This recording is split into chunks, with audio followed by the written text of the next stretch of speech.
going to introduce you to network protocols, and thirdly, I'm going to talk to you about the design of a reliable network protocol, which is difficult, but it's worth really studying it and coming to understand it. And finally, if time permitting, we'll do some more Python. Okay, so I'll make a start here, and let me see if I can. I'm going to make this into. I'm going to put this on the entire screen, and so we're looking at something called 2's complement and subtraction.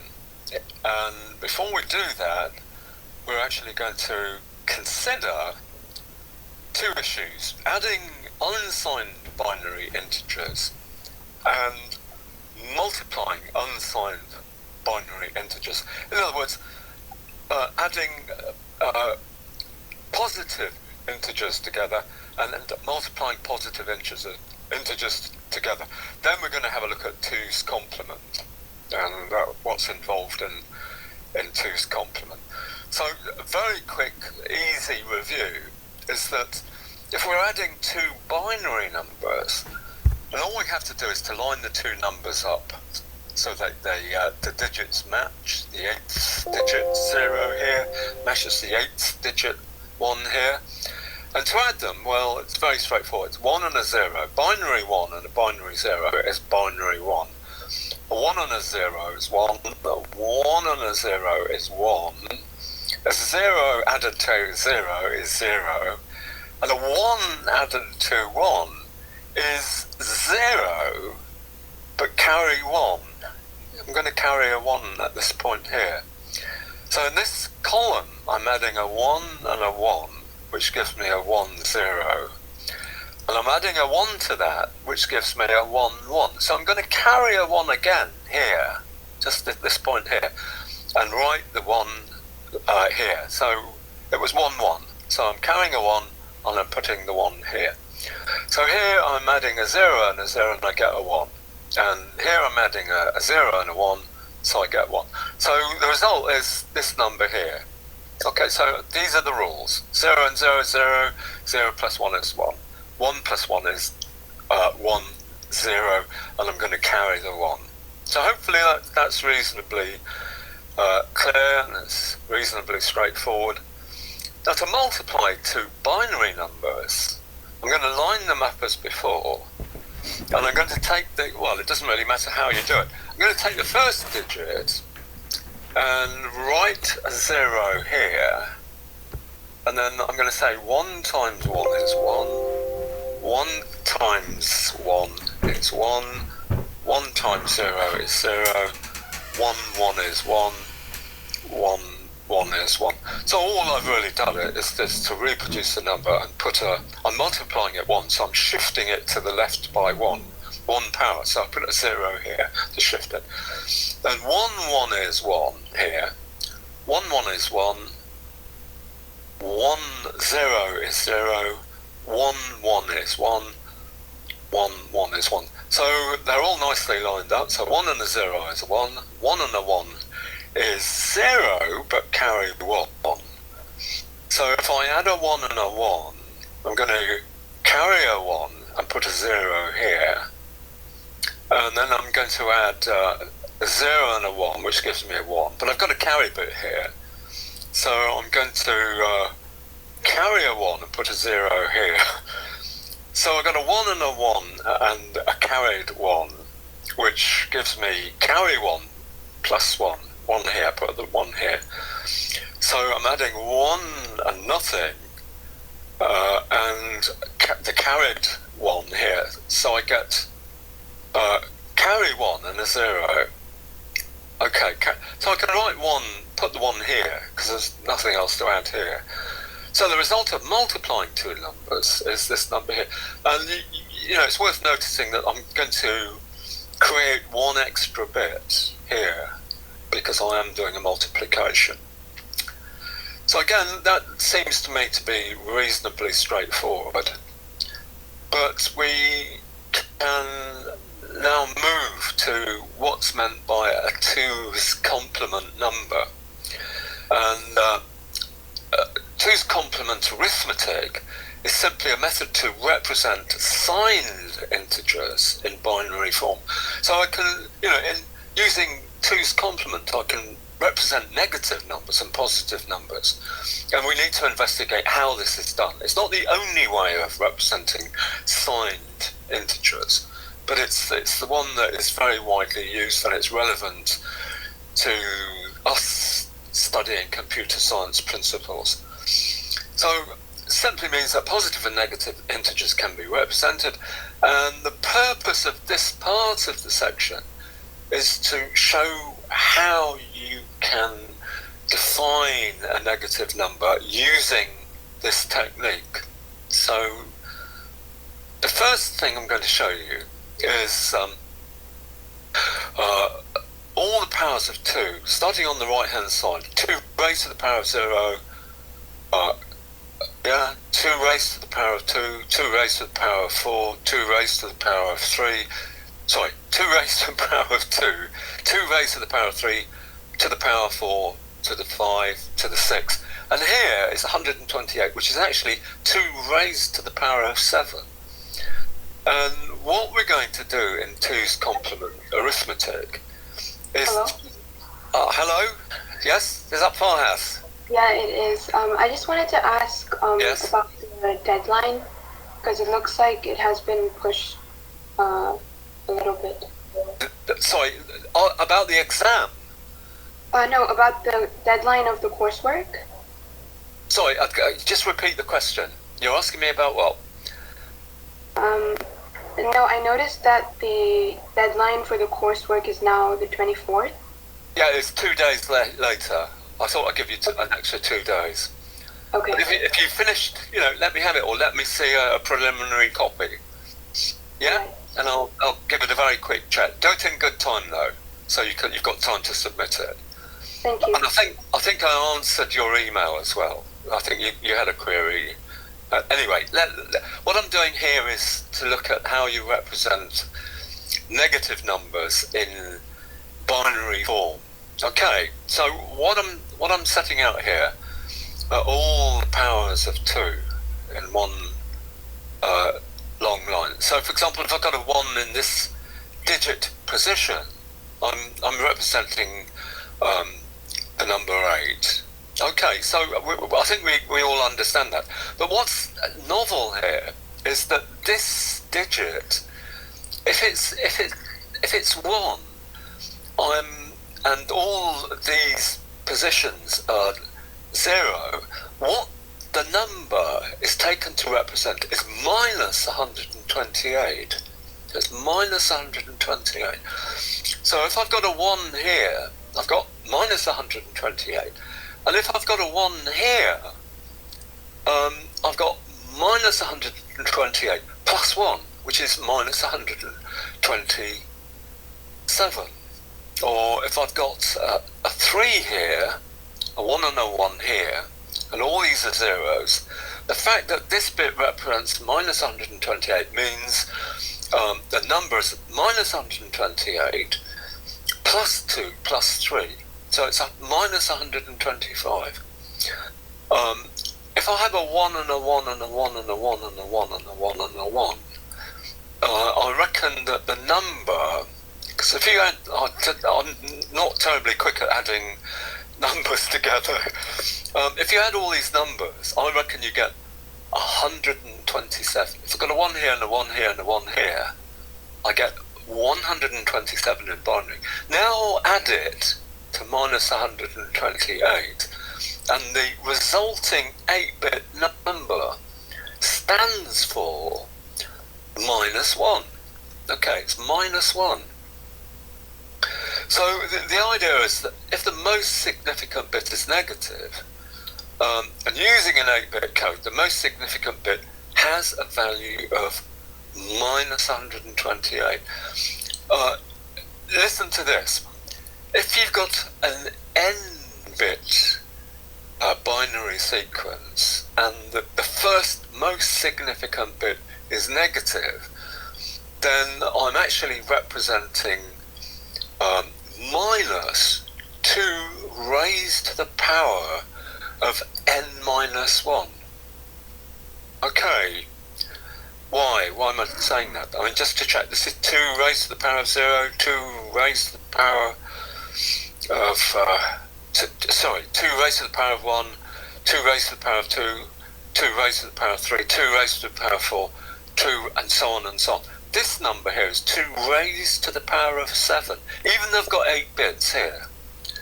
Starting with 0, raised to the power of 0, and I'm ending with 8 minus 1, 2 raised to the power of 8 minus 1 here, which is up minus 128. So in this way, I can come to represent negative numbers. But let's take this a little bit further. So supposing, just for illustration's sake, I've got this number 100111100. Well, that's equivalent. If you add all the values together, you get minus 128 plus 16 plus 8 plus 4, and that's equal to minus 100. So let's just pause a second or two. With 8 bits, I can represent any number from minus 128 to minus 1. I can't represent 0. I can't represent plus 1. Okay. So in every case, if a binary number, and you're working with 2's complement numbers, and you have a 1 in its most significant bit, it's a negative number. So just remember that. Right. Let me give you another example. I want to show you how to convert a negative number like minus 102 into 2's complement form. So what I can do, first of all, is to write the binary equivalent of plus 102. And if you check this, so I've got a 0 here. So what that means is that I'm not expressing a negative number, I'm expressing a positive number. So let's see what number it is. I've got 164, 132, that's 96, 106, 112, 118, 119, 120, oh well, I've worked it wrong. Can you add that for me? 64, 32, 16, you should get 102. That's 1696, 106, 106, 112, 120. Oh, I don't know. I think I've gone wrong here, but check it out. Anyway, start at the, okay. So, supposing that was 102, and I think it probably is, it's just my calculation, doing it on the fly, doing it live. If that is the number for plus 102, what you do to get minus 102 is this. So let me see if I can, let me try and, wait a minute, oh dear, I'm having difficulty showing you a page, but let me persevere. And so let me make the screen, let's just reduce that a little bit. No, I can't even do that. So what do I need to do? Oh dear, oh dear. Let me see if I can reduce this a little bit. No, I can't reduce that. I can make it bigger though, but can't seem to reduce it. Let me try. Okay, do it again. No, can't do that. Let me just go down. So for some reason, I can't show you the next bit of this slide. Which is a darned nuisance. I'll try going back up again. So I've got no control. I'm trying to zoom out, but I can't. Oh, okay. Well, I can talk you through it if I can't actually show you. Let me just go to slide 10. Right? Well, I'll tell you what I do. I start on the left-hand side. Let me see if I can. No, I can't do it. See if I can do that. Okay, slightly better. Going up.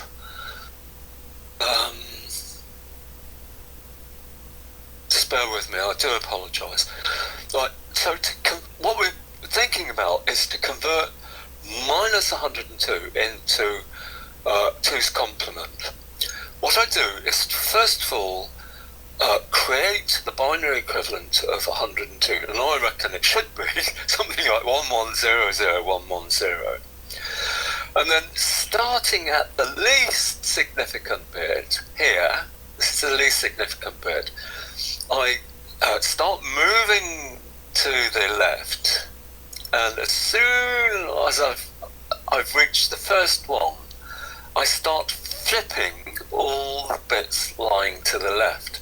So I'm going to flip that from 1 to 0, flip that from 0 to 1, flip that from 0 to 1, flip that to 0, and flip that to 0, and flip that to 0. Oh, sorry, flip that to 1.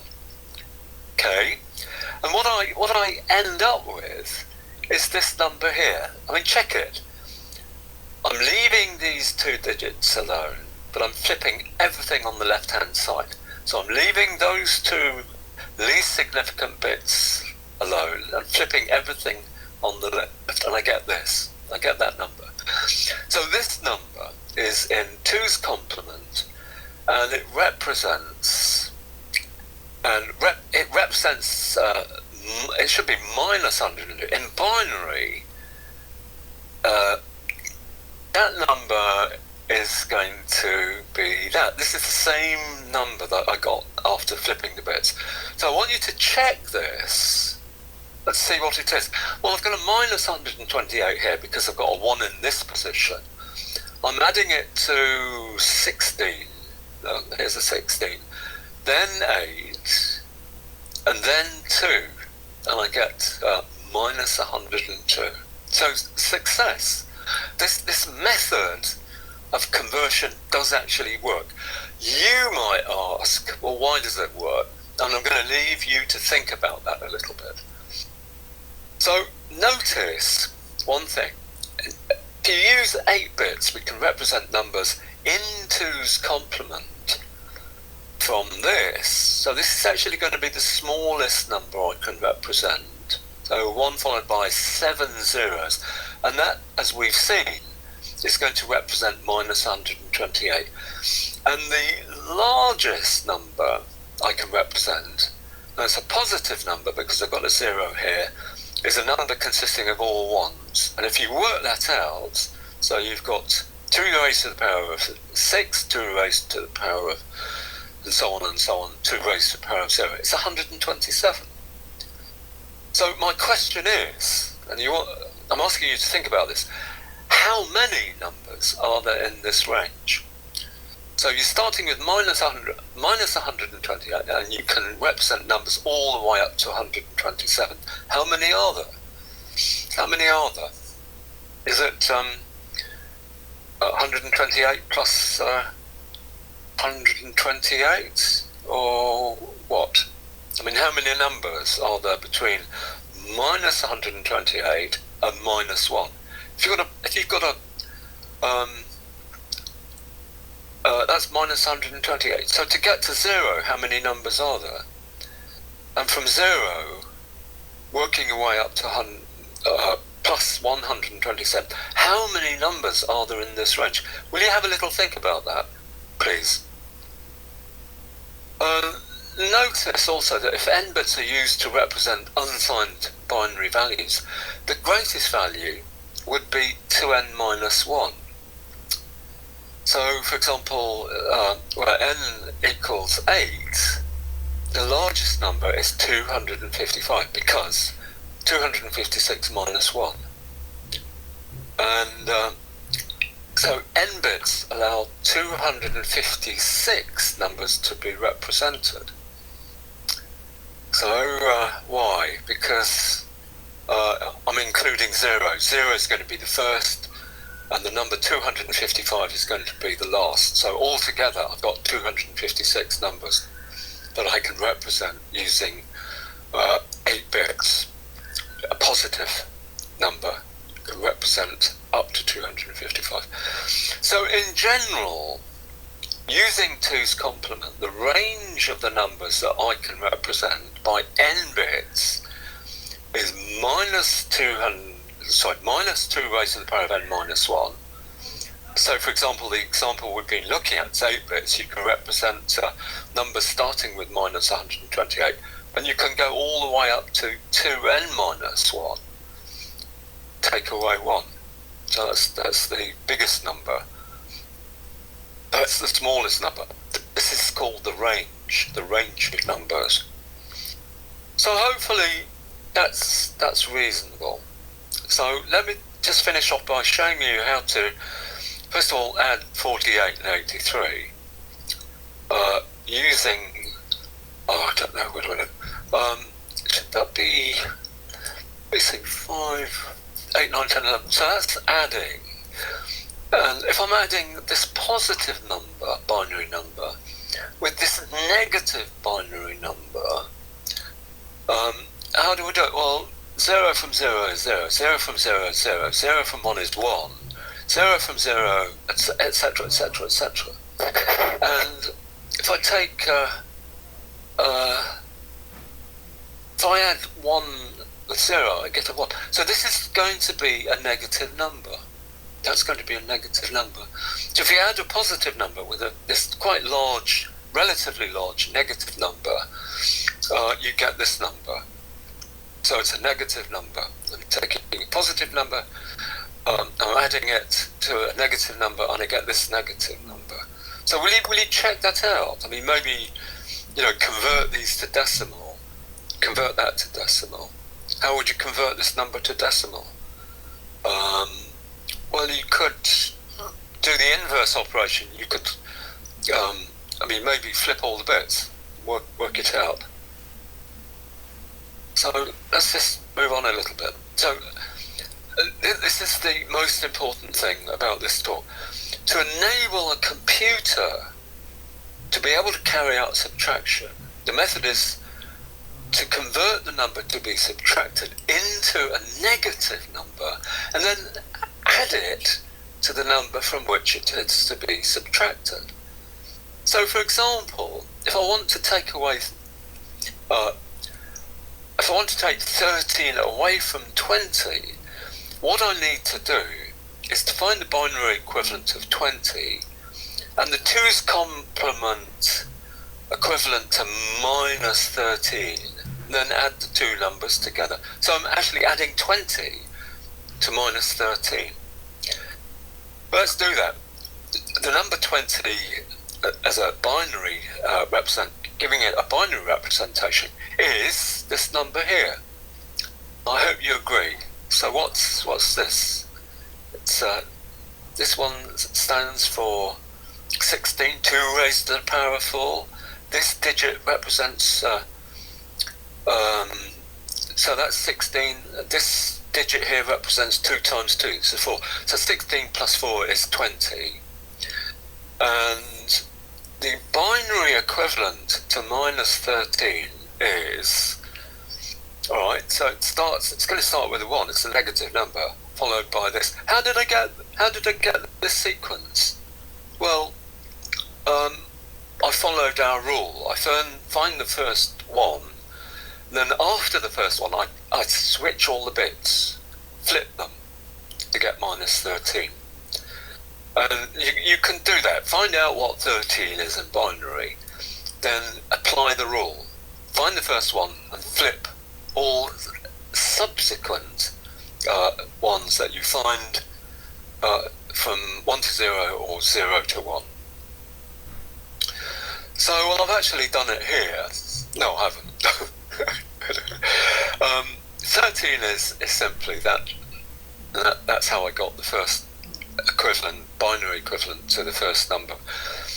And to get minus 13 in 2's complement, I'm going to look for the first one. So here it is, look, it's right at the end. Then I'm going to flip 0 to 1, flip 1 to 0, flip 1 to 0, and then I end up with flipping all 4 zeros here to get 1. So here are the 4 ones. This represents,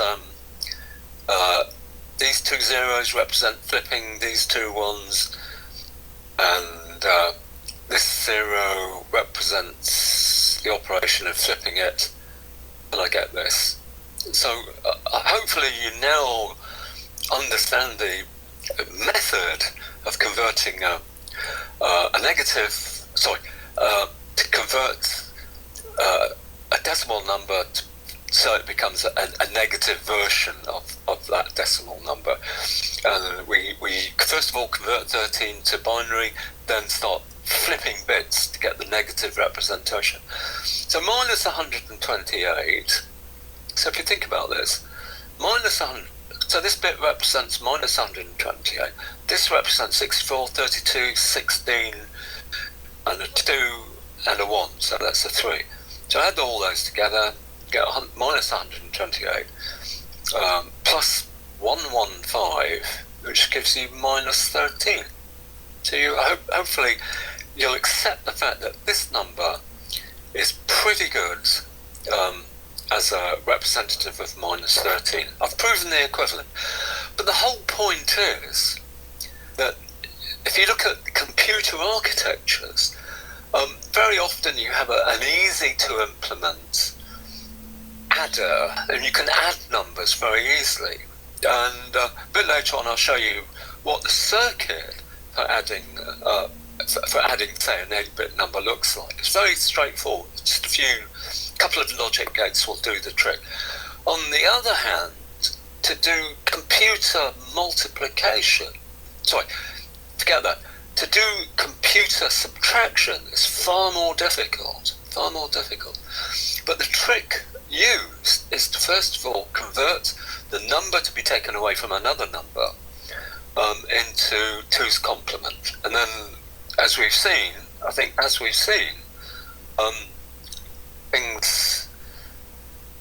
things work out perfectly. But let me just almost finally, this part of the section, show what it is to add 20 to minus 13. So this is our representation of minus 13, and I'm just going to take everything away, and I do actually get this strange bit on the end. I mean, it's just the fact that the computer can't deal with more than 8 bits. I mean, maybe it's an 8-bit subtractor, and I do get this sort of rather strange object here, but it's actually representing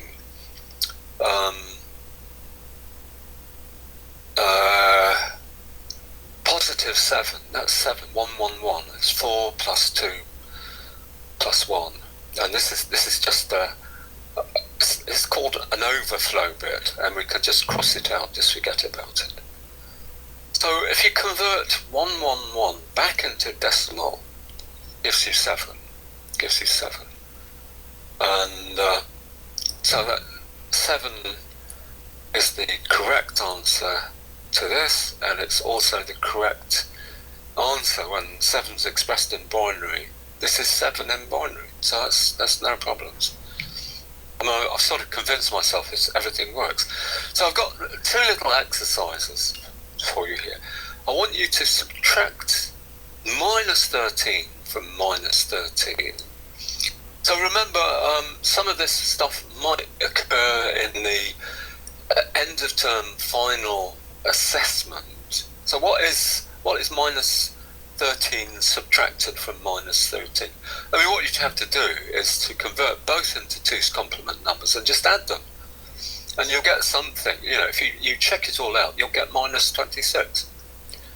And I'd like you to do the following as well. Multiply minus 13 by 10 using 2's complements. And again, I'm insisting that you do attempt to come to understand the range of numbers expressible in n bits by this expression here. Just think about it.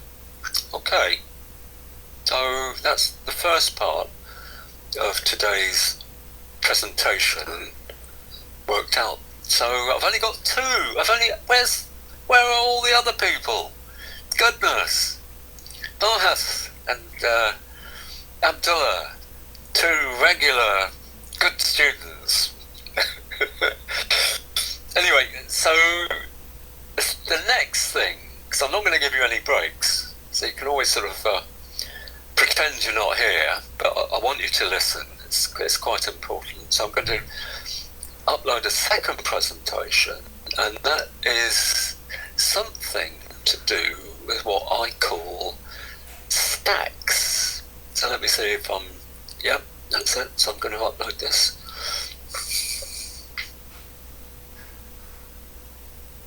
Little cup of coffee. And so it's a completely different topic, and I'm introducing you to network protocols. So this is one of a couple of presentations I want to give you, and I want you to understand what's meant by a protocol stack. So a network protocol can either mean a particular way of sending data, or it can mean a hierarchy of levels, software levels, starting at the top level from the application that you're using or developing, all the way down to what's called the data link level at the bottom.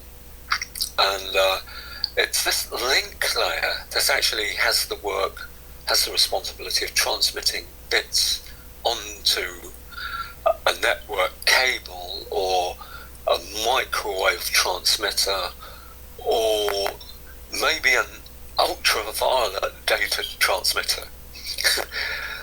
Okay, so what the stack looks like is this. Fine. So in order to fully understand the area that we're going to cover a bit later on, we need to consider the idea of a stack. A stack is simply the various levels that are needed to implement the network communication software. And the idea is actually quite straightforward once we pin it down. But let me first of all explain. At the top layer of the protocol stack, you find the actual applications that need to use data communications, perhaps over the internet or your local area network or whatever. So I'm thinking about Skype applications, Zoom applications, the BBC News application, chatbots, the file transfer protocol applications, and so on and so on and so on. I mean, if you use the web, almost everything that you see is going to involve some kind of top-level application. Or if you use the network or any communications network, you're going to, in every case, use the protocol stack. And at various points, all these applications obviously will need to send data via the internet and receive it back. So let's simplify things, and let's suppose that these applications, all they have are functions, perhaps written in Python, perhaps written in Java, or some other language, which get and send data. So in other words, we're thinking about primitive functions in every case. You send data and you receive data somehow. So these two functions need to be implemented. I mean, the question is, okay, you've got a send function. How does it work? What does it need to do to get data sent on the internet? Well, the answer can be expressed very simply. At the top level, or the top layer, that's going to call on the next lower level for giving it support in doing this particular thing. For example, it will be able, the next lower level down, will put the data given to it by the application into a logical packet of data to be sent. And get data will actually require the unpacking of a received quantity of data wrapped up in a packet. So the data will be sent using one of the major protocols. I mean, perhaps you haven't heard of these, but you're going to hear about them. The two major protocols are UDP, so it's User Datagram Protocol, or TCP, which stands for the Transport Control Protocol. And these two protocols are the main easy-to-use protocols for the internet. But however, they differ enormously with respect to some key properties, which I'll explain in a few minutes. So UDP and TCP require what are called datagrams to be filled with the data that comes from the application at the top layer. And various, and I've spelt various incorrectly there, various fields will need to be initialized in TCP or UDP packets themselves.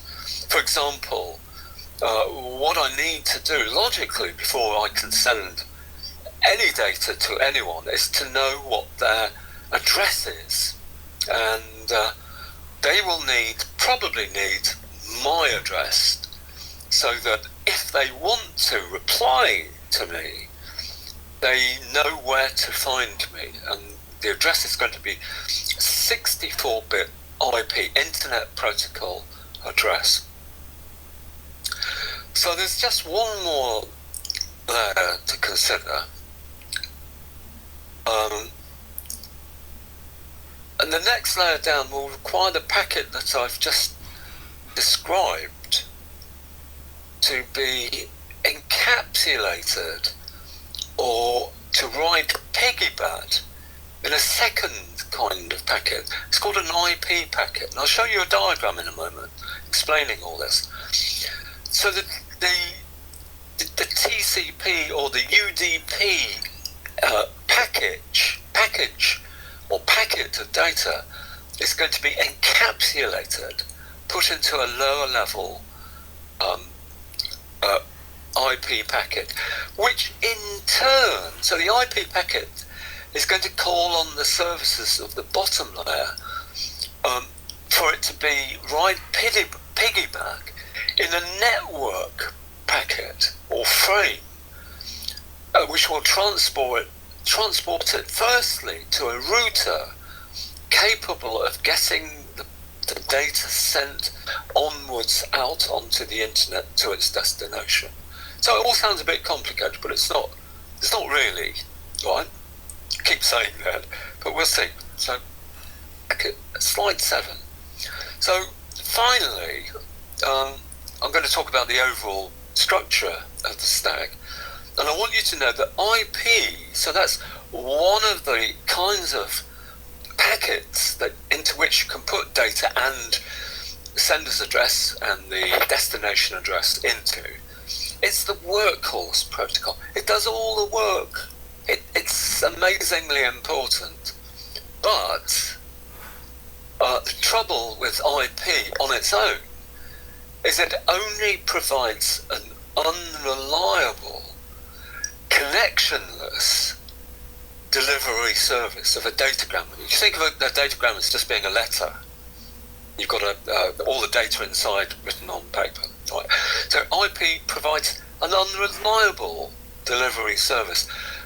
That's quite significant because I don't like unreliability. If I send Farhath a message, I want to make sure it's received and to get it, and perhaps on time, and it won't get lost, and it won't become corrupt.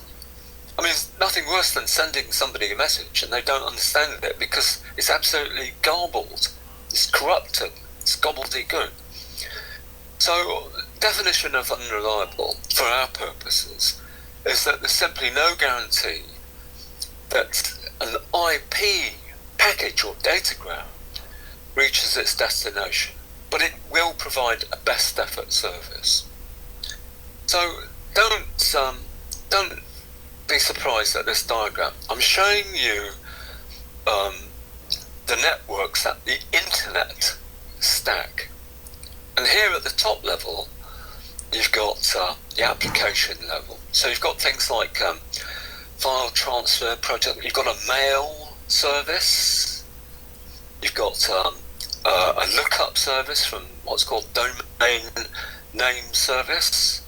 If I give it a number, what comes back is the name of the server, and so on and so on and so on. And just slightly above, I've got all the things like Skype or Zoom, or maybe an application that you've designed, some kind of chat application here. So at the top level, all of these things are going to use the services of these things, the transport layer. So here we have TCP, here we have UDP. I mean, maybe FTP here is going to use TCP, and TCP itself will need the services of the network layer. So why? Well, we need to send any of these kinds of transport media. We've got to put them, you've got to use IP. This is the workhorse. This is the most general way of sending data, but it's unreliable. Just remember, it's unreliable. And then IP itself is going to say, look, I need the services of the data link and the physical layers, like Ethernet, to send an IP packet. So what's actually going on here is that a TCP packet is going to fit into an IP packet, and this IP packet is going to fit into, say, what's called an Ethernet frame. It's just a packet for transporting it to the nearest router, and so on. So I've finished. Hopefully you've got some rough idea of what protocol stack looks like. That's all there is to it for the moment. I'm going to carry on, and I'm going to talk about the main thing I wanted to talk about today, and this is simply how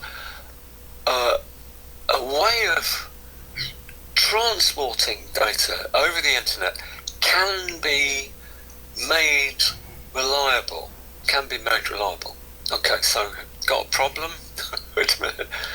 No, here we are. So I'm going to talk about the design of a reliable system to get data to where you want to get it reliably, safely. Some sort of guarantee. It's important. I mean, if you think about it, if I want to send my CV to a New York company or a Russian company, I want to make sure that document is received without any problems. It's going to get there. It's going to get there reliably. I mean, nothing could be worse than my one and only CV gets lost. It ends up somewhere in Antarctica. I mean, it's useless. Absolutely waste of time. And meanwhile, I'm going to be waiting for me to be considered for this particular job, and I'll never get a reply because the CV based application never got there. So hang on to your seats, because this is probably the most difficult thing I've discussed over the last few weeks. So don't groan. Just sit back and relax and listen and try and understand what I'm actually describing. And unfortunately, I've masked what I said here. What I was saying here is that the design of reliable data transfer is probably the top of the top 20 research topics in computer science and network engineering. It's incredibly important to make reliable data transfer possible and fast and efficient.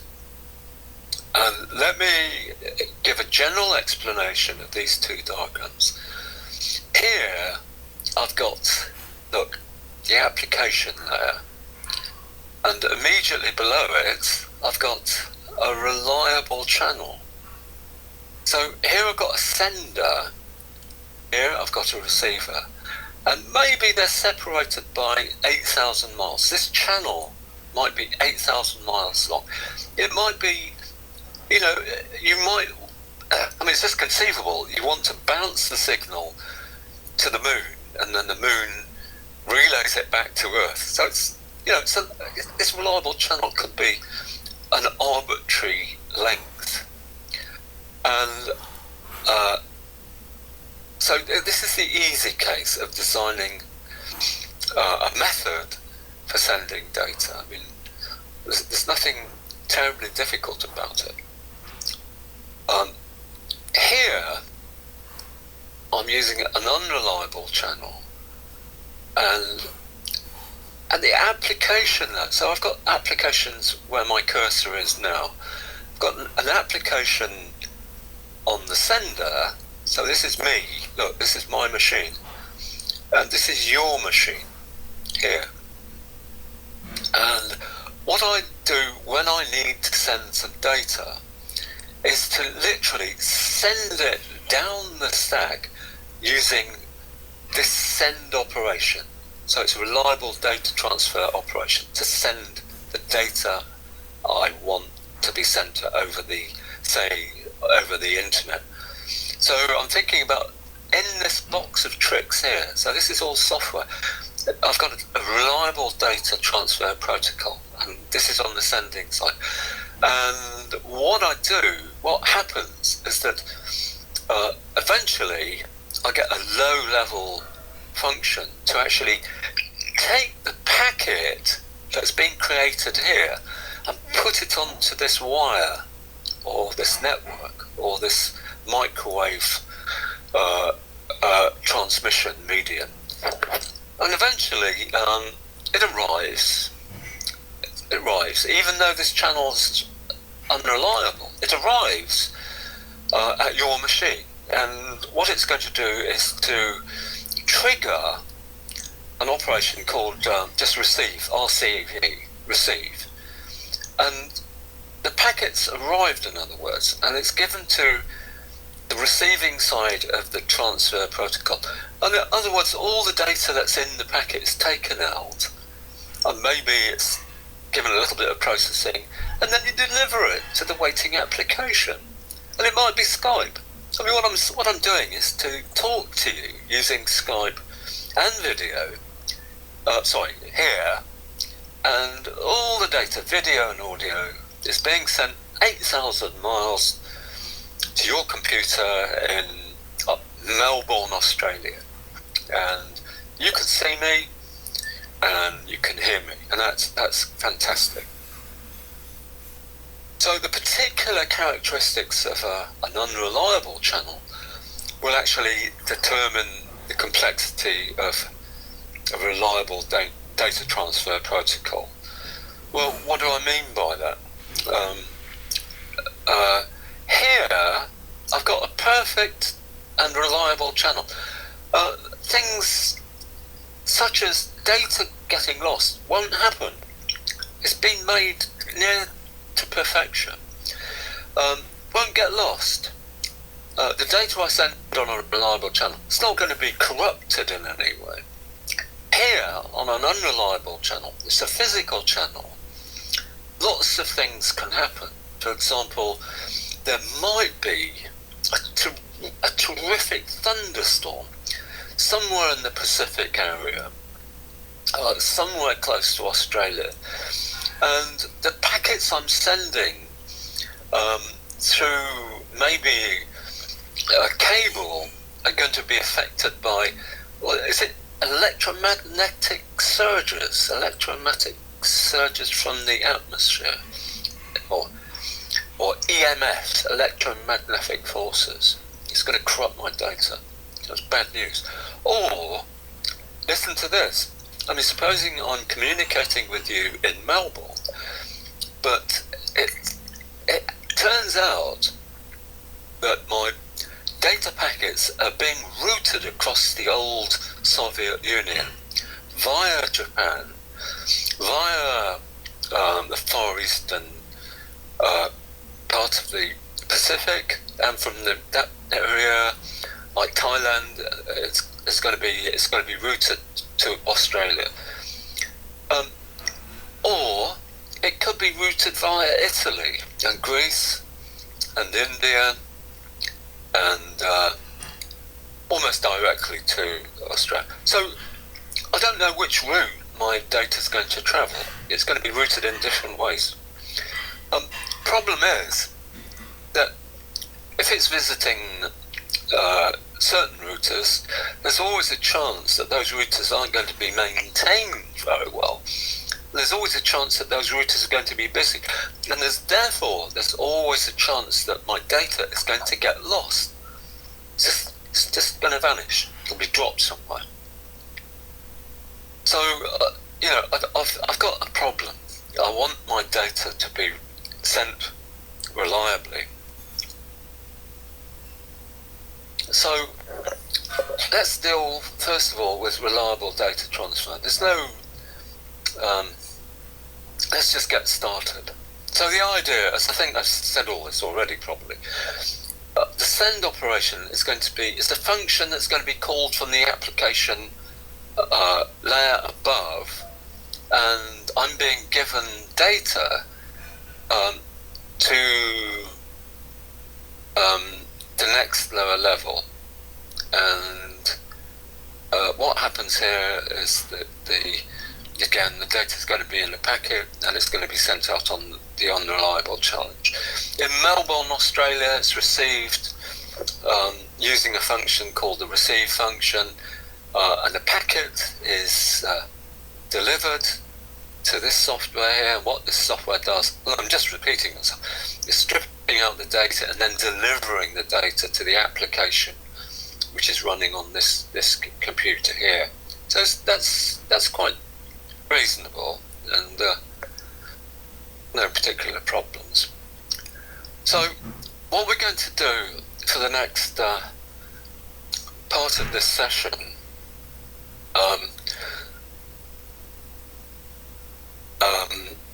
is to consider developing an effective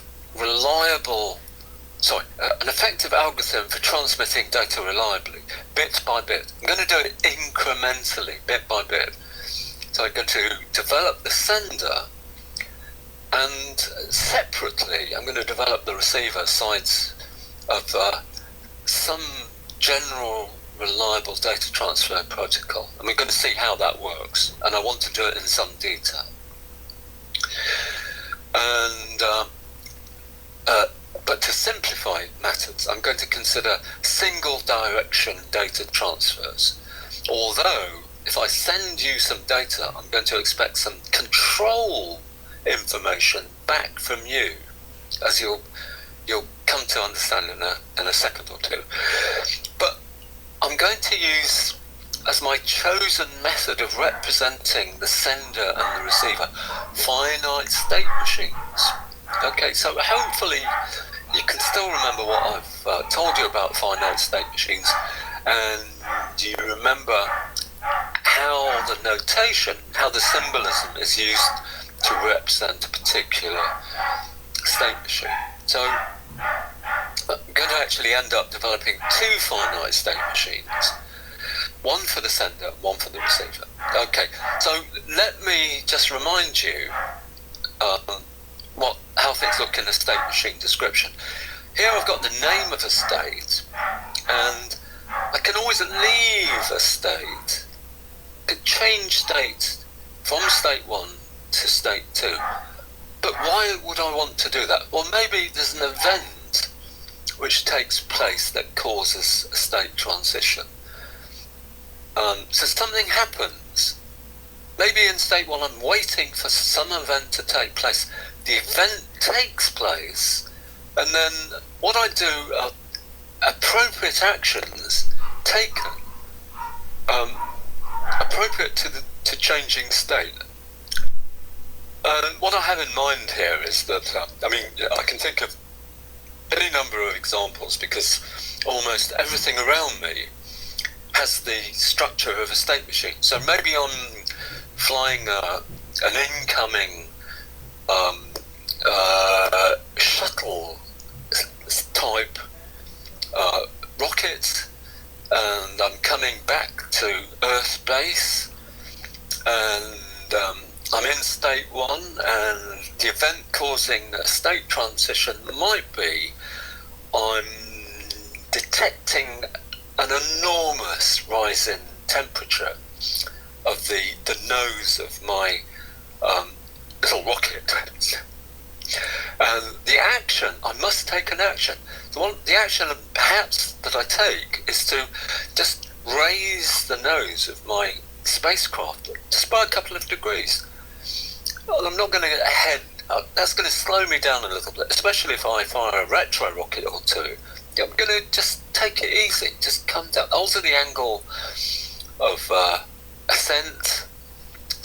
angle of descent, and try and reduce speed in order to avoid unnecessary heating of the space vehicle. And in state 2, maybe I'm just going to continue to monitor the situation. But I can express what spacecraft should do in such events. And maybe all this is done in software, maybe it's software and hardware. I mean, it doesn't matter whether you implement a state machine in either hardware or software or both, or something else. So armed with this, I'll give you another example just to remind you. 2 states, this is almost a complete machine. In state 1, I'm just waiting for something to happen. Something does happen. Chris Kinberg switches me on, so to speak. And what Chris Kinberg actually does is to connect a light bulb to an electrical supply. And I've changed state. Here, change state, state 2. And I'm just not going to do anything until a particular event I'm waiting for happens. What is that event? Well, it's Kinberg switching me off. And the action I take, the appropriate action I take, is to disconnect the bulb from the supply. And that, to me, makes perfect sense, and it very accurately describes this very simple 2-state machine. And I hope you agree, and I hope that makes a bit of sense to you.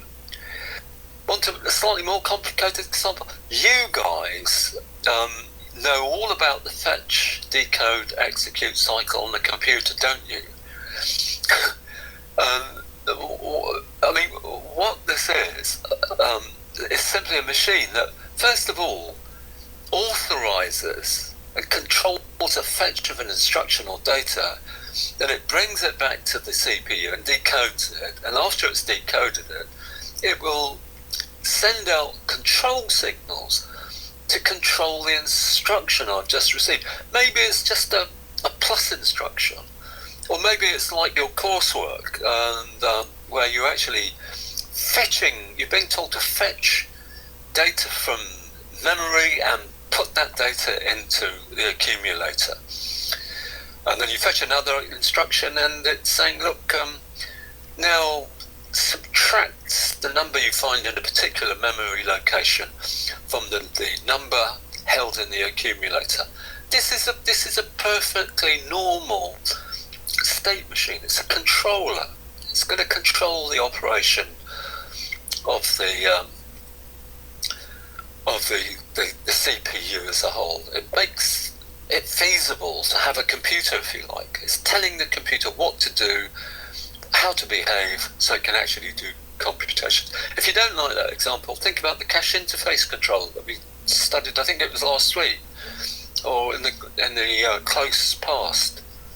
What the cache interface controller does is to intercept a read command from main memory.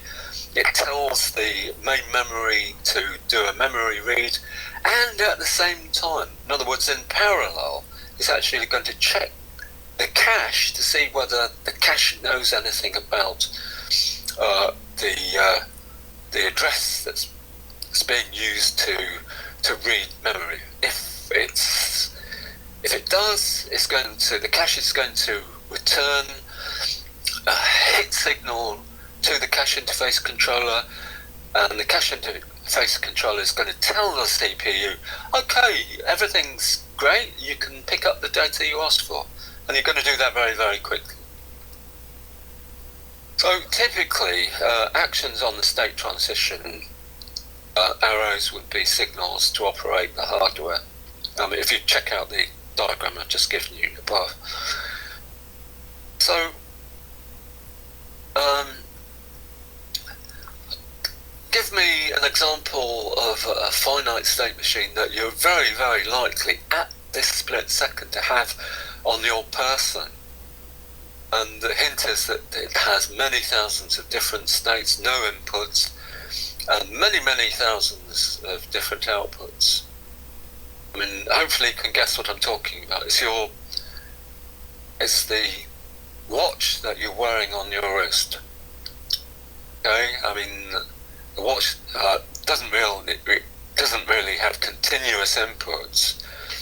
It does have many different outputs in the forms of different times that digitally or showing in an analog fashion. And according to how fast your clock is ticking, each tick of the clock represents a different state. So there's nothing strange or unusual about the idea of finite state machines. Very complicated example which you don't need to even look at, but just look at its complexity. These ovals are different states. So I've got a closed state, a listening state, synchronization, message sent. I'm in the established state here, and so on and so on. Well, we'll have a look at this in a little bit more in depth when we come to looking at TCP. Don't worry about it, because it's not, at the moment, it's not at all important. But it's an example of a state machine. Look, here I've got a state and another state, and I can change from the listening state to this state. On the event that I receive a SYN packet, and what I'm going to output is a message back to the client. So, okay, this is neat. I mean, it tells me precisely what this particular machine, TCP machine, does. I don't have to, if I had to describe in words what this machine does, it's like writing a 3-page essay. I just want a diagram to accurately represent its behaviour, and I can do that.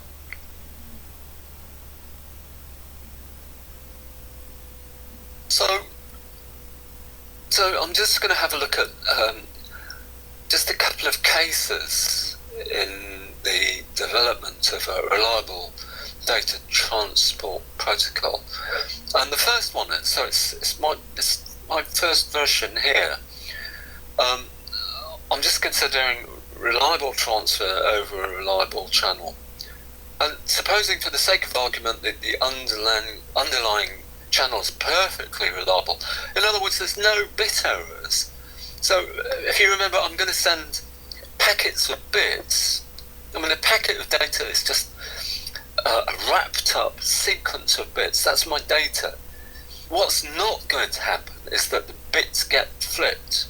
In other words, the data is going to be corrupt. I mean, for whatever reason. I mean, maybe it's a thunderstorm. Maybe it's human error. Maybe it's just a fault in the material that's being used to carry data. And secondly, there's going to be no packet loss. And I think I've explained roughly how packets do get lost. I mean, I mean, just to remind you, if a packet arrives at a router and the router's being overwhelmed by incoming packets, it might drop my packet, might just lose it, might just say, look, I'm too busy to deal with it, so it's going to ignore it. So the first point is, I need separate finite state machines for the sender and the receiver. I've got two different systems, one at home, one on my machine here, and you've got one on your machine in Melbourne, Australia.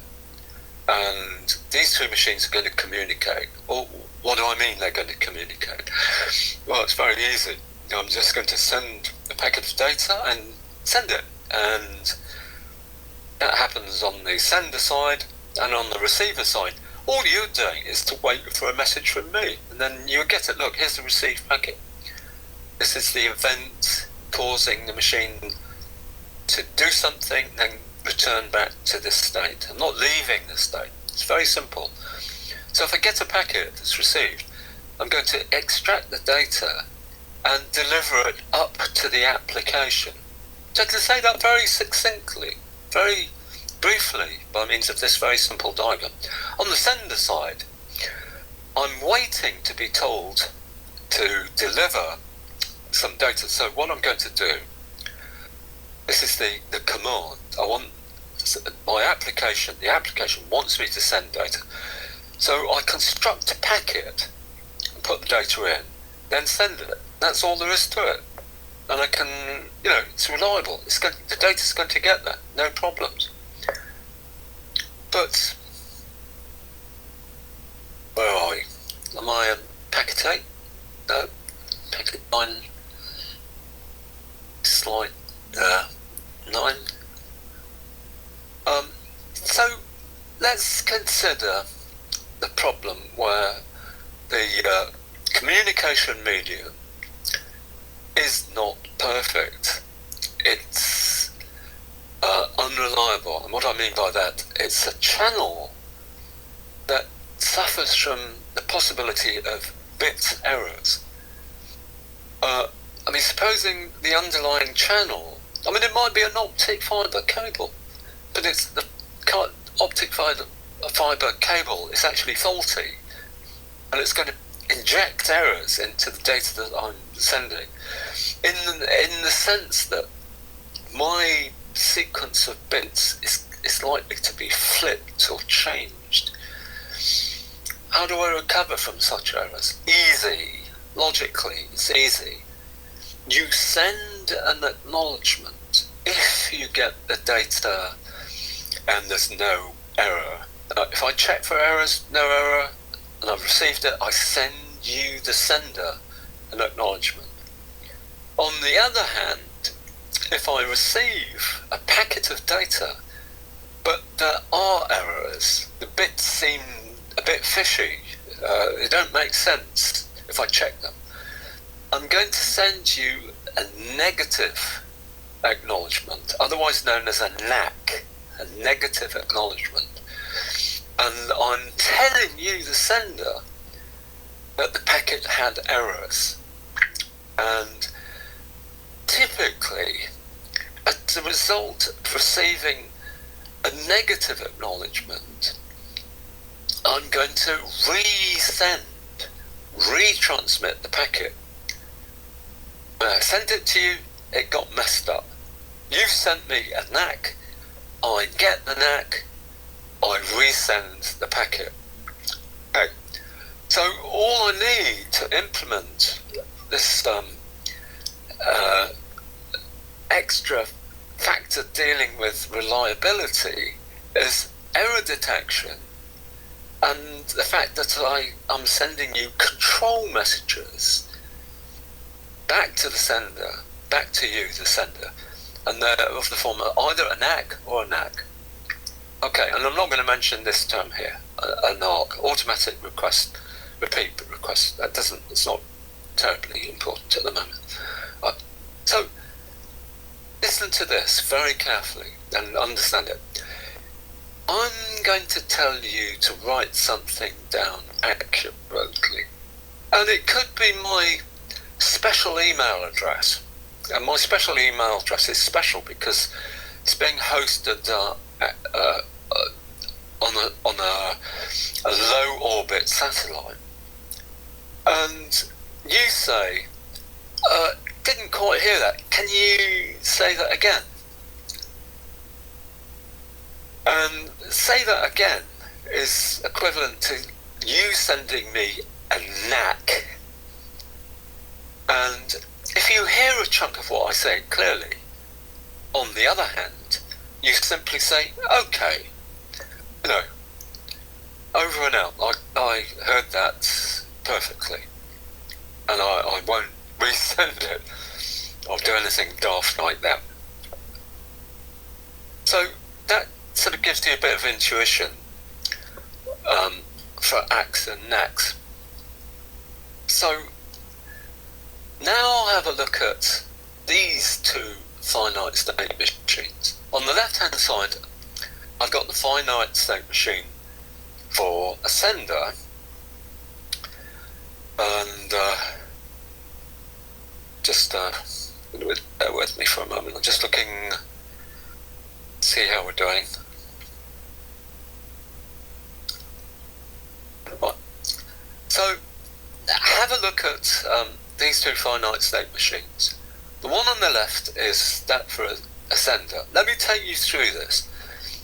In this state, I'm just being told to do something from the application above, in the layer above. I'm waiting for it to tell me that it's got some data to send.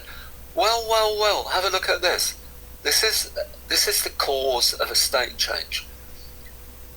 It's asking me to send some data. Here's the data. Maybe it's an array, maybe it's a megabyte of data. The action that's appropriate is for me to, and I think that should be an SDK. So I've got a mistake here. Look, here's corruption in action. Right, it should be a send, SND, send packet. So send packet.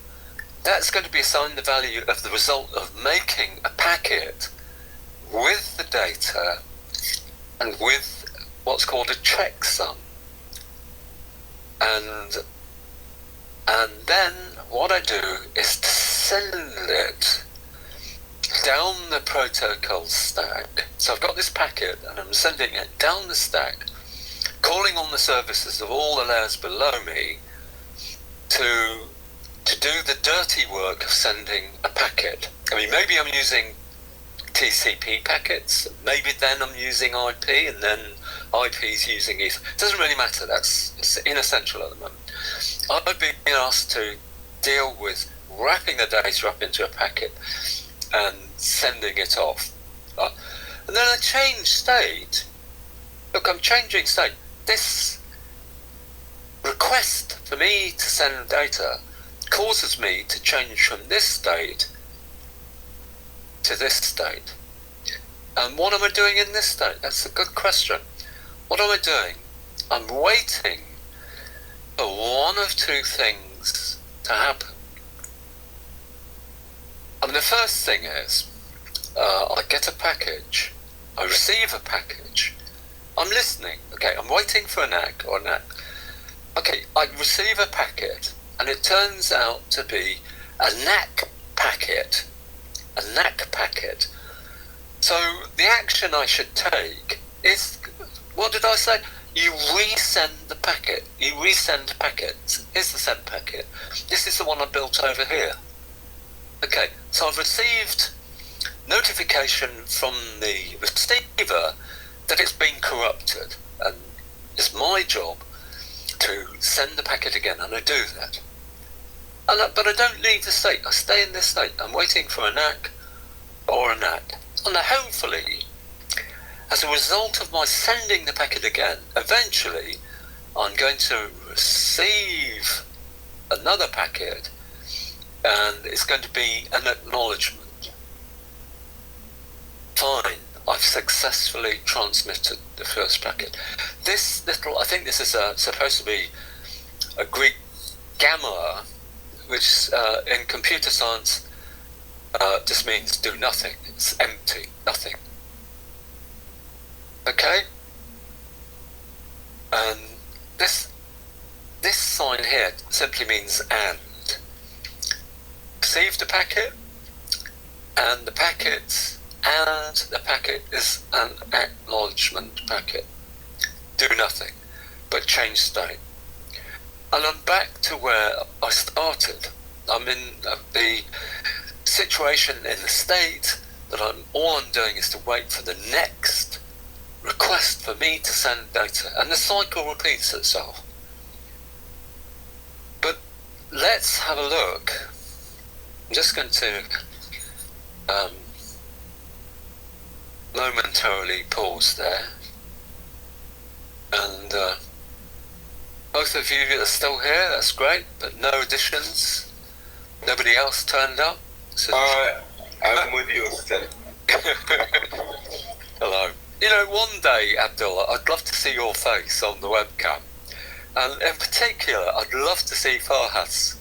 I want to know what that person looks like, because we've had lots of communications, but I don't know what anybody looks like. I think I've seen Abdullah once, briefly, but never mind. Okay, so let's just proceed. So I'm returning to my big screen, here we are, and what we're going to do now is to look at the receiver. What we're looking at technically is the finite state machine for a receiver. So it's a single state finite state machine.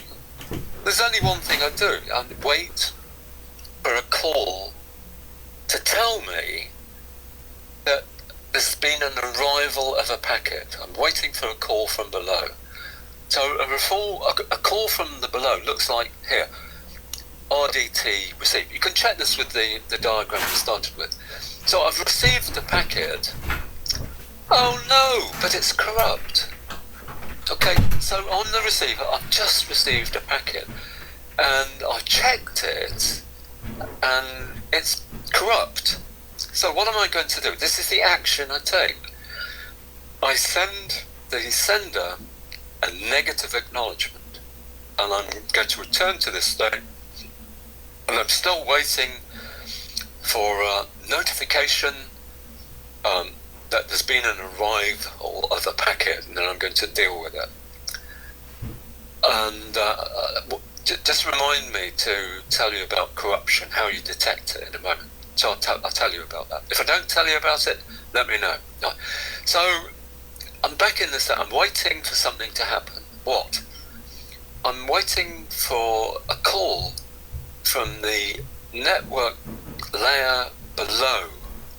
Like, here, look what's happened here. I've got a packet. Look, there's been a call from below.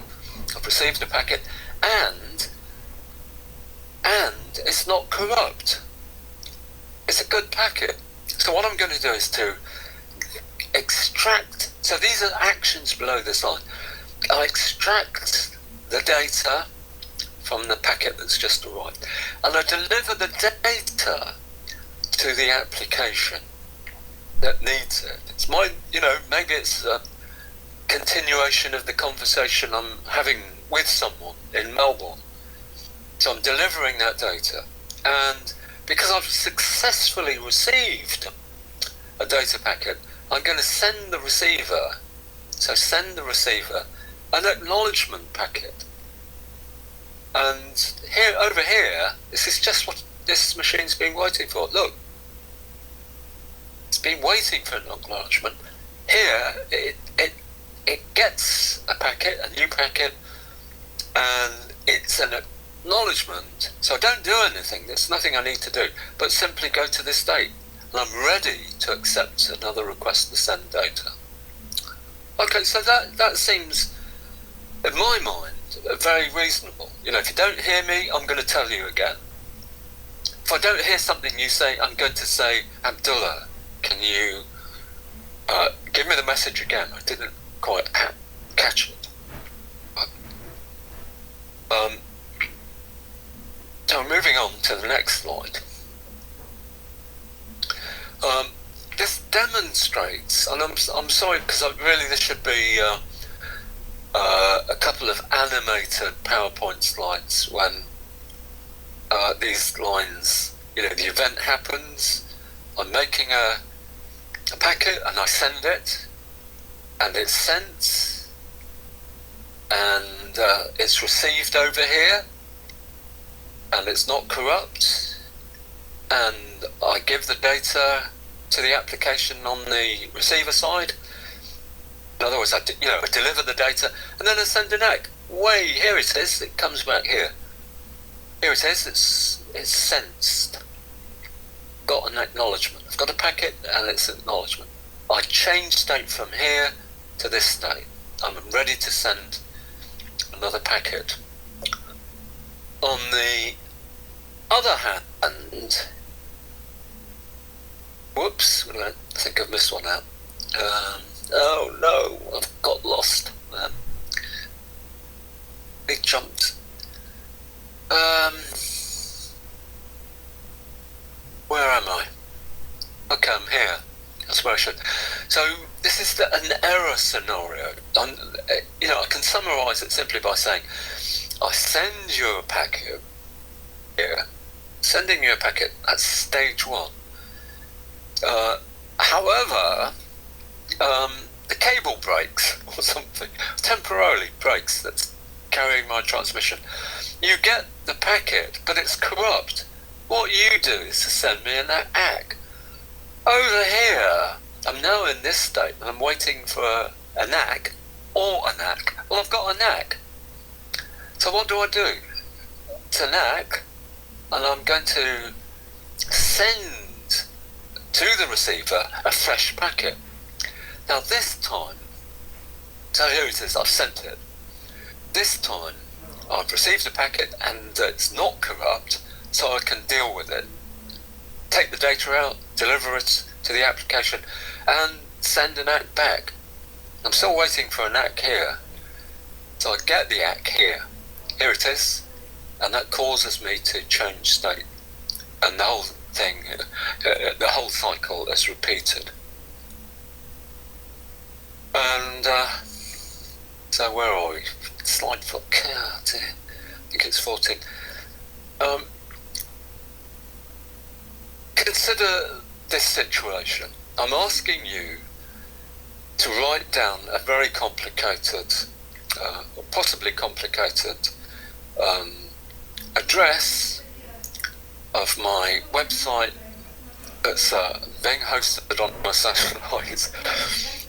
Okay, and to you it sounds garbled, and you send me a message saying, tell me again, give me that message again, can you repeat what you're saying? But this time, what I hear you say seems absolute rubbish. Now, how do I handle that? I mean, what's the scenario? I've sent you a message, and you didn't quite get it, and you're telling me to send the message again. But when you send that message, it just seems absolute nonsense to me. What am I to do? Well, the question arises because the protocol is that if you get a message and you've heard it, you send me an ACK. If you don't hear it well, it gets a bit garbled, you send me an ACK. And I'm assuming you sent me one of the other, but the message, i.e. the ACK or the NACK, seems garbage to me. It's garbled. It's absolute rubbish. So what should I do in that case? I mean, supposing it was an ACK, and you did actually get the message loud and clear, what's the point of sending you the message again? Well, it could be dangerous to do that. I mean, in other circumstances, maybe an engine management, I mean, this is slightly different, but an engine management system might say, it might give me the message you're going too fast, and I didn't quite capture the message that it sent, and I actually repeat the message that I've already just sent the engine management system, saying, go faster. That would be very dangerous. I mean, it's going to take me over perhaps the capacity of the motor vehicle. I can't go any faster. The car's breaking up or something like that. So the question in this case, how should I handle that situation? Well, so let's just review things. I mean, the scheme, the two finite state machines I've just explained, has a fatal fault or a flaw. The question is this: what happens if the transmission of the ACK or the NAC is corrupted? Because there's a problem. Me, the sender, doesn't know what happened at the receiver. I don't know what you've got. I can't simply retransmit the message because it's possibly a duplicate. Maybe you got the message okay in the first place. And if I retransmit it, if I send you a copy, you don't know whether it's a new packet or just a simple retransmit. So what the policy is going to be? For me, this is my response. I'm building a new mechanism to deal with that particular problem. If a sender retransmits a current packet, I'm going to retransmit the current packet or the last packet I sent you. If I get a message, I'm expecting a NAC or a NAG, but it's rubbish. I can't understand which of the two it is. But what I'm going to do in general is I'm going to add a sequence number to each packet I send you.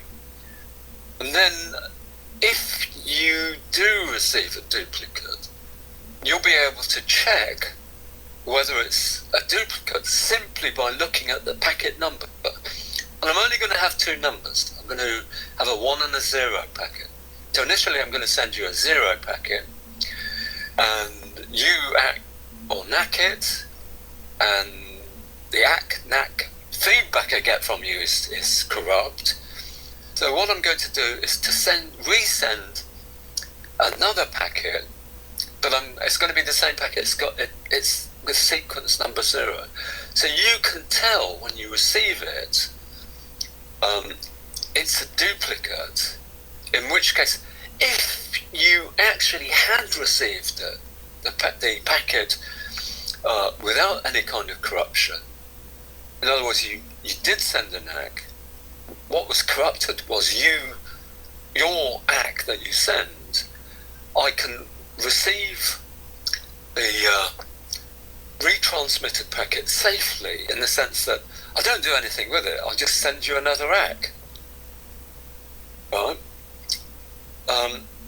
So let's have a look at the diagram to handle that situation. So it's a bit more complicated than anything that we've seen so far. But here's a little a note, and it's this. So both of these systems we've had a look at, system number 1 and system number 2, which we've just looked at, is called stop and wait protocol. Stop and wait protocol. And what I mean by that is that when I've sent a packet to you, the receiver, over the internet, I'm going to stop everything, and I'm going to wait until I get some kind of response back from you. It's either a NAC or a BAC, or in the worst case, the packet I get back from you is corrupted and I don't know. Right? It's only when I get a NAC back for the packet I sent you will I be prepared to send you another packet. So the protocol really amounts to stop followed by a wait action. Stop, It's a cycle. Stop, wait, stop, wait, stop, wait.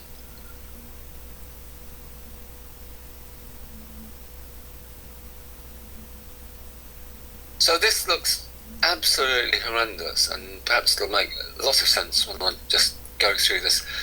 So this is the sender, and let me take you through it. It's very similar to what we've done before, other than the fact that the number of states has suddenly doubled. So here I am. I'm waiting for the first instruction to send data forward. So I'm going to put a 0 into the packet I send. So here we go. I'm being told to send data on your behalf. So I make a packet and I put a 0 in it. So it's packet number 0. Put the data in and put a checksum in, which I haven't actually explained yet, so I must remember to do that. Then I send it off. And then in this state, I'm simply waiting for an acknowledgement back from you, the receiver, or a negative acknowledgement for packet 0. So I've labelled it. I'm waiting for a NAC 0. Type NAC 0 acknowledgement. So here I am. So I receive a packet, and I reckon it can only be it could be an ACK, or it could be an app. I don't know. It's corrupt. I can't read it. Okay. Or, so these two vertical lines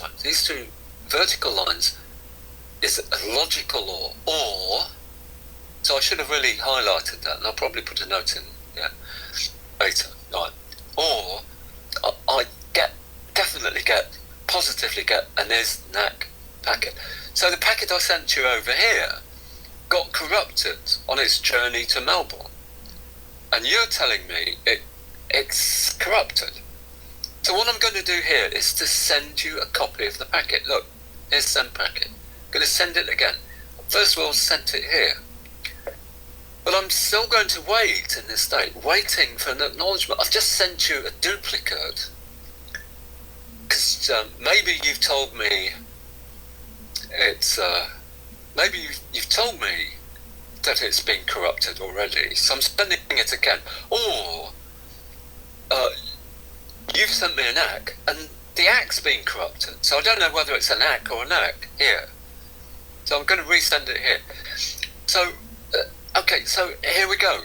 So time moves on a little bit. I get another packet. This time it's not corrupt. It's packet, and the packet is an ACK packet, which is what I wanted to hear. It's good news. You've got the packet safely. I don't do anything. Look, there's the Greek camera. And now I'm waiting to send the second packet, which I'm going to label 1. That's the second packet. I'm going to be asked. I'm waiting for a request from the application layer to send some more data. Here we go. Look, here it comes. That's the event I've been waiting for. It's asking me to send data. So what do? I make a packet with a 1 in it, with the data and with the checksum, and then I send it off. And similar things happen. I'm going to wait for a NAC or a NAC. I've got to. It's, because we're thinking about reliability. I want to know that the packet I've just sent has been received. Okay, so what happens if I get a packet and it's corrupt, or it's a negative acknowledgement packet? Well, I'm just going to send the packet. I'm going to send this packet again, just as I did over here. Look. Okay, so I'm going to send it off, but I'm not leaving the state. I'm still going to wait for an acknowledgement or a negative acknowledgement. So time passes maybe a little bit, and I receive another packet. Look, here's a RCV packet. This is a packet full of data and lots of other things, and it's not corrupt. And it turns out that it is an acknowledgement. Don't do anything, just change state. I'm back to the starting point. I'm waiting to send more data. on behalf of the application, on behalf of Zoom, or whatever it is, noughts and crosses, or Cluedo, or whatever you guys, TikTok, it's a TikTok application. Right, so I think I'm there. So that's the sender. So this looks particularly horrible, and I think I always get confused myself here, but so this is the receiver. This is the receiver. Let me just show you. It says going back. That's the sender. I think I've explained that really well, other than the fact that I haven't really told you about a checksum. I mean, a checksum is just a sequence of digits representing an even or an odd number. I mean, it could be even or odd. If I can compute a checksum on given data and make a note of how many ones that are in that data, and that is going to be my checksum. Hopefully, it's going to be I'm going to give it an even number. So when I receive data and it's an odd number, it means that one or more bits have been flipped, changed. The data has changed, not by me, but by through some event or some fault in the system, transmission system. So, little exercise for you. Check out Checksum on the internet. Google it. Do something very quick and very fast. Find out what a checksum is. I'm talking you through nearly coming to the end of all this. I'm going to explain the operation of a network receiver and how it handles acts and knacks if those control signals have been corrupted. So I'm going to take you through this. Right. I'm waiting for a 0 packet. Right, so I start off here. This means the start of the system. I'm waiting for the arrival of the first packet. Gosh, here one comes. Here's the packet. It's not corrupt, and it has indeed what I wanted, sequence number of 0. So what do? I get the data from the packet, deliver it to the application, and make a NAC packet with its own checksum, so that the sender can actually tell whether this packet has been corrupted. Then I'm sending it. Okay, and then I change state because guess what? I'm waiting for another packet. I'm waiting for packet 1 from below. I'm waiting for another packet. Okay, supposing I get a packet and it's corrupt. And if it is corrupt, I'm going to create a packet and send it back to the sender saying NAC. And I'm going to send it back to the sender. And we've seen what the sender does if it receives a NAC packet. It's going to retransmit this packet. Anyway, what do? I'm going to wait in this state. I'm still waiting for an instruction to send data from the application, more data from the application. Look what happens here. Okay, I'm just waiting here. What might happen is that I receive a packet that's not corrupt, and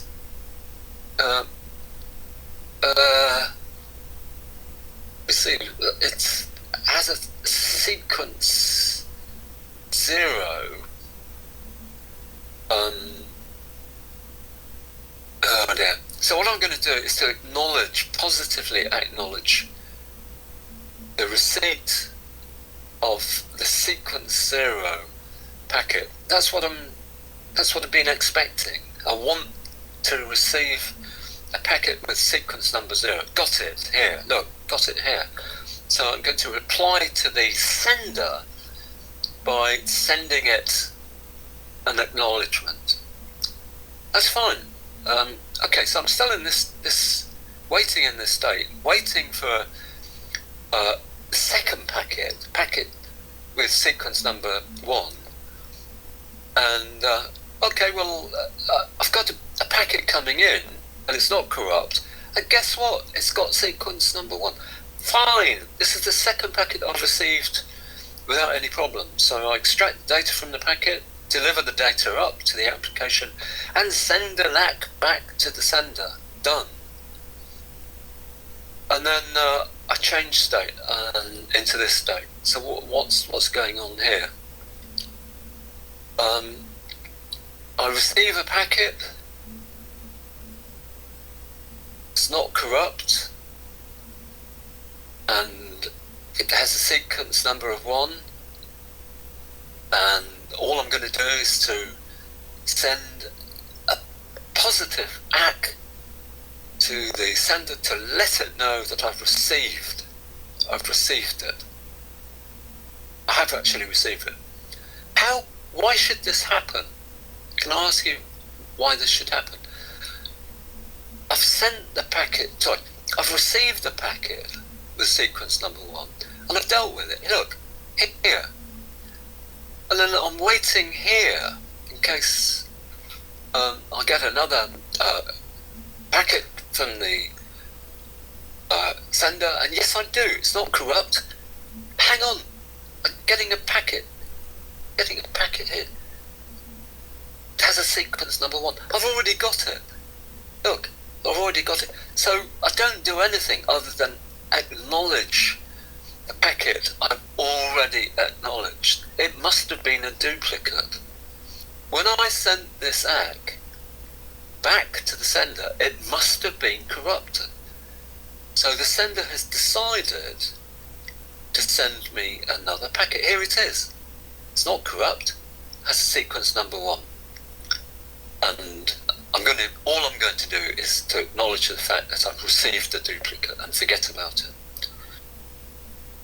So what happens if I receive a packet and it's being corrupted?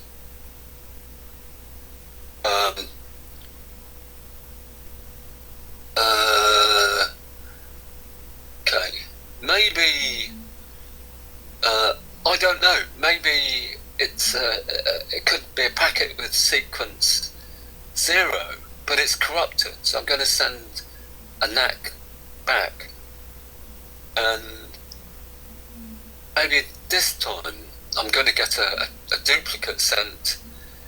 And over here, so I'm in this state. What happens is that I receive a packet. Maybe because this is a duplicate, it's the first non-corrupted duplicate I've received, has the right sequence number, and deal with it appropriately. I take the data out of it, deliver the data, and ACK it back. So hopefully these little notes will actually help to explain what looks quite formidable. But I want you to spend a bit of time between now and the last week of term really looking at this. What? Try and understand it. Get a long time in which to do that. I'm only on slide 17, so just to summarise this, and there's something that when you study the diagram, this very complicated diagram, it must be complicated, seemingly complicated to you. Just some notes, a little discussion. A sequence numbers added to the packet. 2 sequences are sufficient, and the sender must check to see whether the ACK or NAC received is corrupted.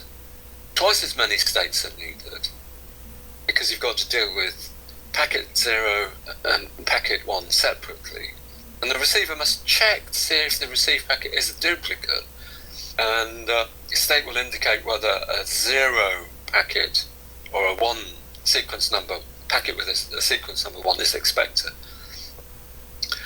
And the fact of the matter is that the receiver cannot know if its last acknowledgement or negative acknowledgement has been received okay, without corruption at the sender. So the receiver is overcoming that problem in the way in which we've discussed in the diagram.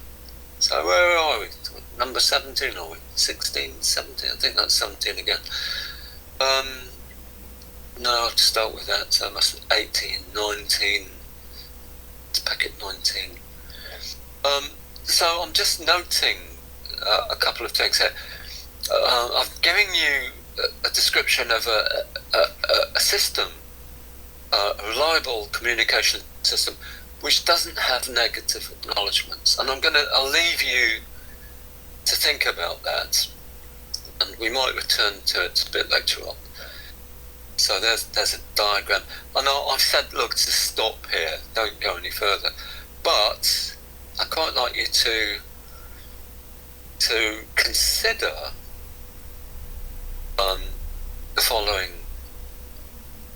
Oh, where am I? Anyway, oh goodness, back. So slide 23, slide 24.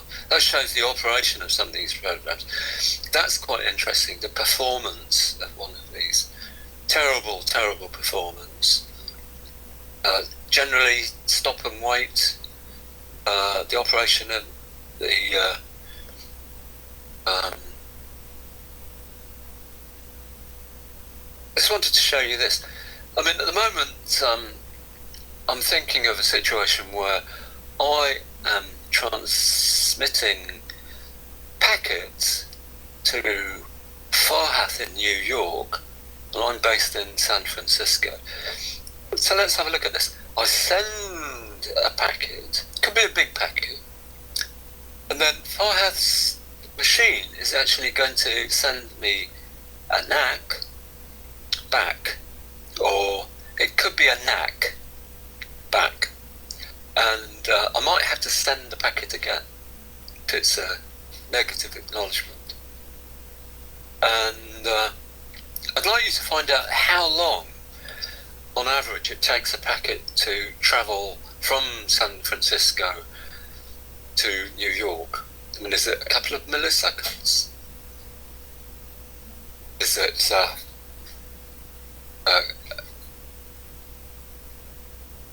sorry, close the door, please. Or is it a couple of microseconds? It's going to, but you can see that there's quite a lot of time being spent in travelling across the entire width of continental United States. And I think, if my memory serves me right, it's about 2,500 to 3,000 miles. This distance here.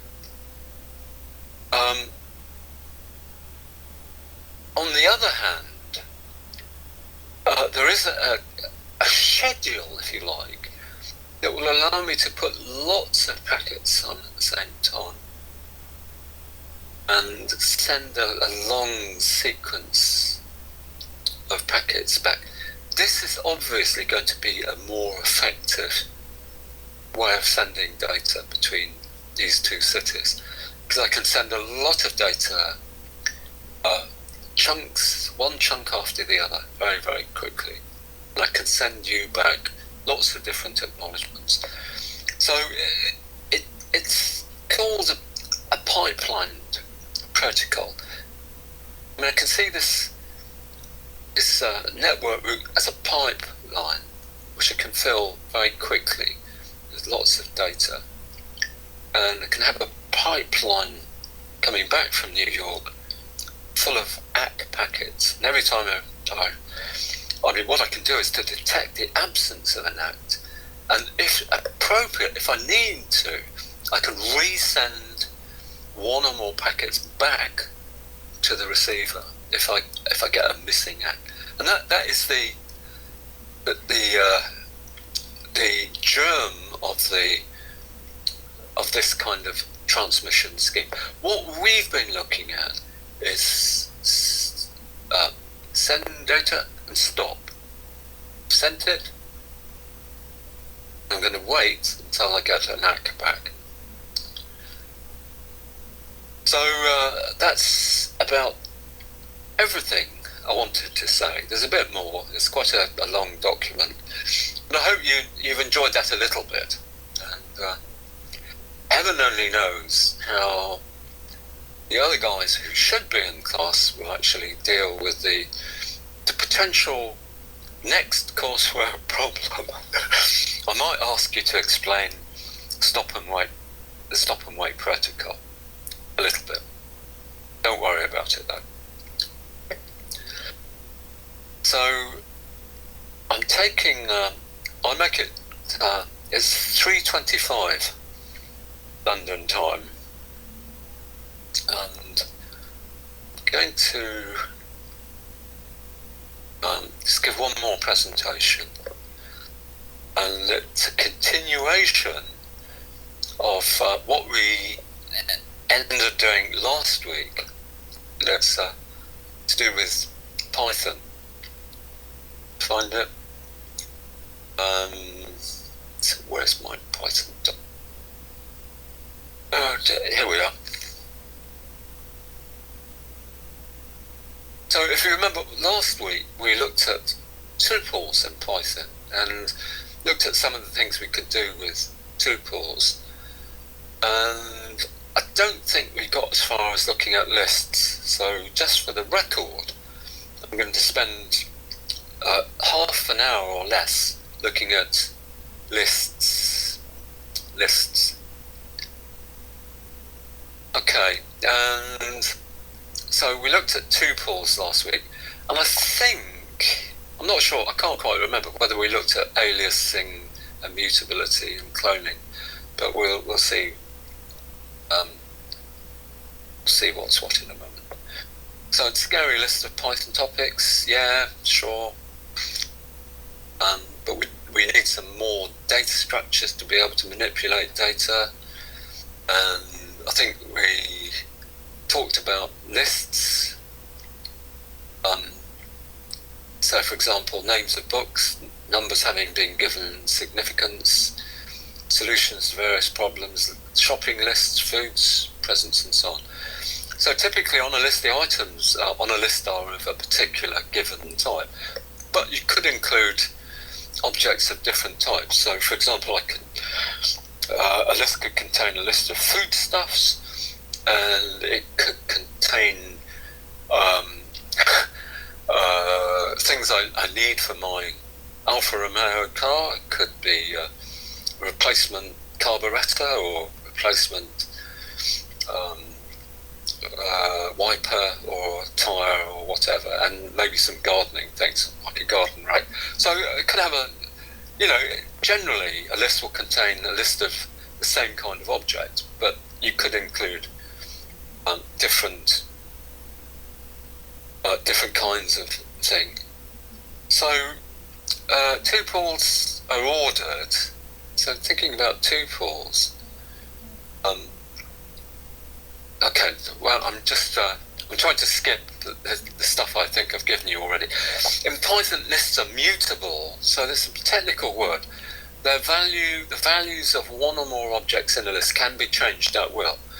So, for example, I've got a shopping list that contains a tin of baked beans.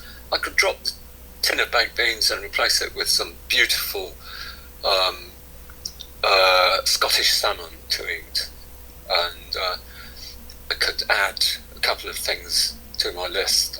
I need some very dark chocolate, 90% cocoa, and so on. We can talk about the first and last elements on the list, and it also makes sense to speak of an empty list, i.e. a list without anything in it.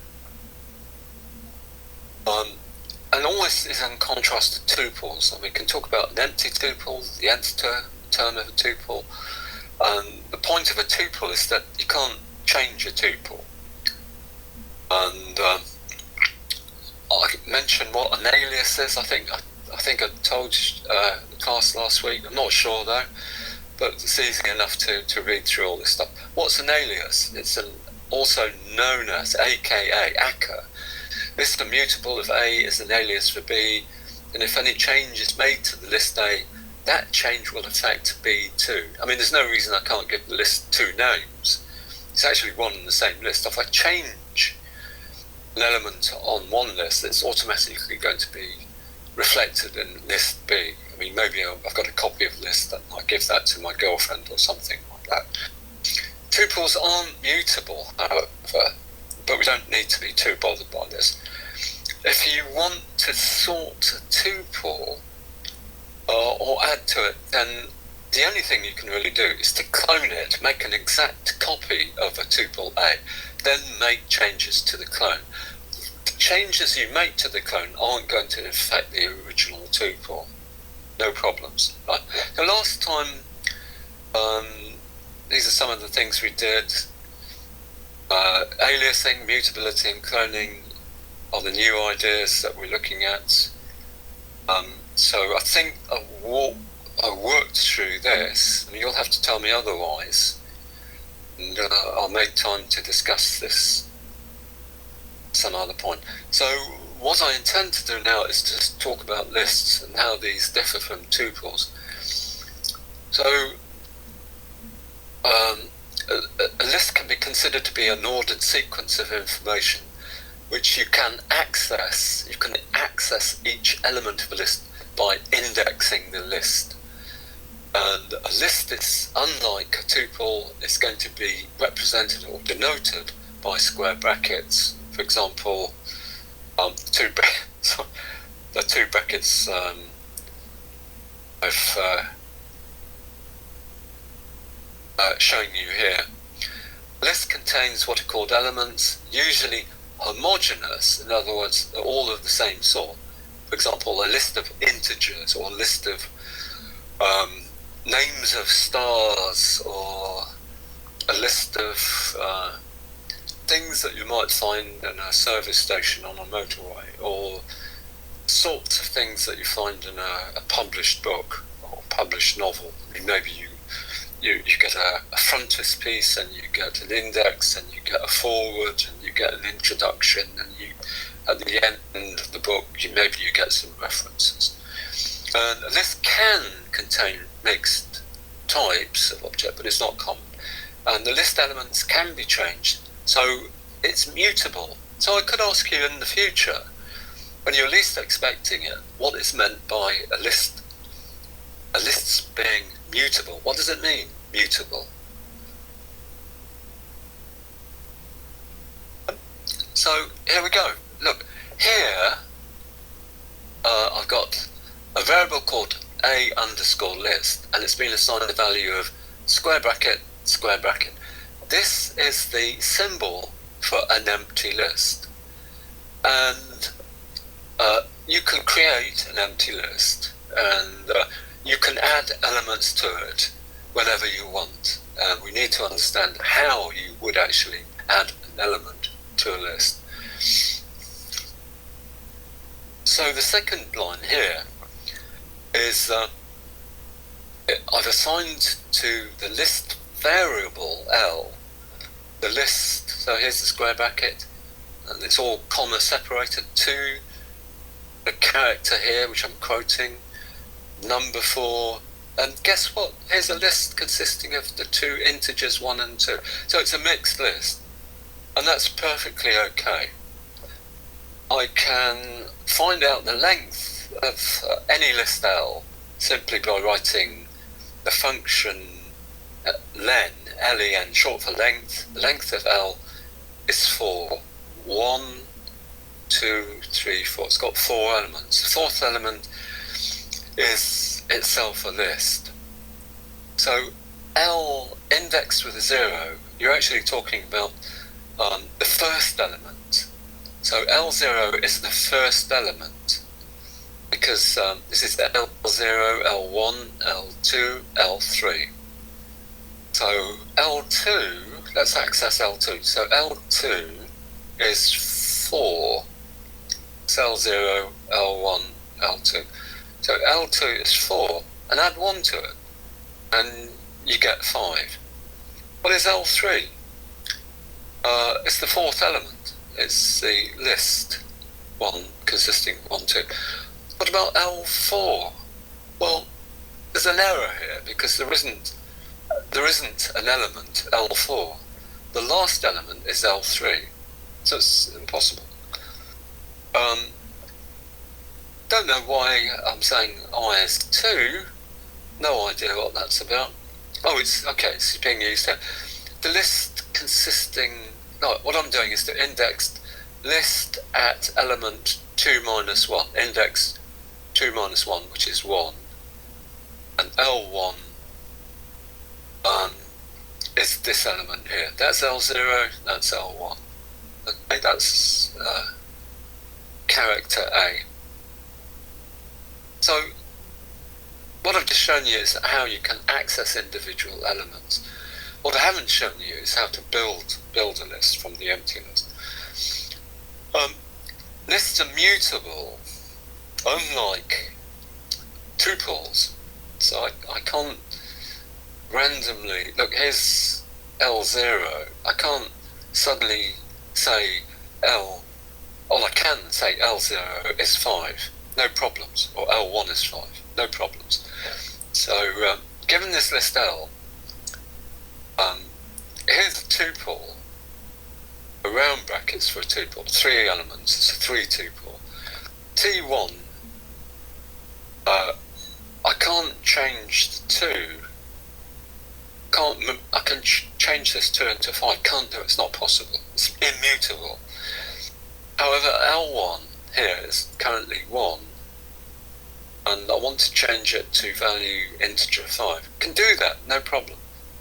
Okay, so if I assign 5 to list, the second element of the list, there's no problem. Here it is, second element of the list, it's not 5. And it's the same list. I've changed it, but it's still the same. And if you're puzzled by that, Chris Kimberg had a huge breakfast this morning. So I've undergone a change in properties. Someone who had a big breakfast compared to didn't have a big breakfast, but I'm still the same person. So I've got lots of mutable properties, right? And if I make this change, the list indexed by 1 and becomes 5, what's going to happen in memory is that this new list, the new version of the old list is going to appear.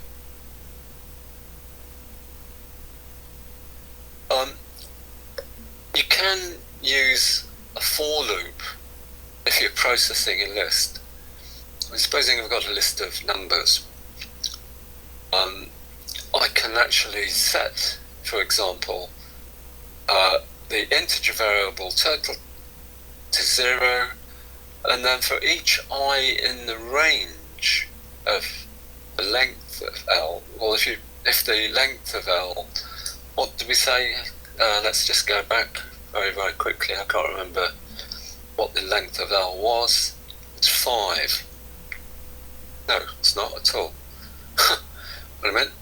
The length of L is 3, so let's bear that in mind. So for I in the range of 3, the length of list L, I can add up all the numbers in the list. So initially, I is in the range. I is going to be L0. So total is going to be assign the value of L0. And so it's L0 plus total 0. So it's just going to be the number of 2. So total at the moment is 2. So go to the next value of I, and we're going to look at list element L1, which is the second element. And I'm going to add the numerical value at list element 1 to the result of adding 2 to total. Okay? And then the third time round the loop, I becomes T2, the third element, so I'm going to add that to total. Total becomes total plus L2, which is the third element. Then print total. And remember, list elements are indexed from 0 to the length L minus 1. Okay, so in our list we had a length of L was 3, so I can only index, have the index as L0, L1 and L2, because the length of L is 3, so take 1 off, you get 2. And similarly, I could work with a range of n, and that'll go from 0 to n minus 1. So again, what I could do here is to use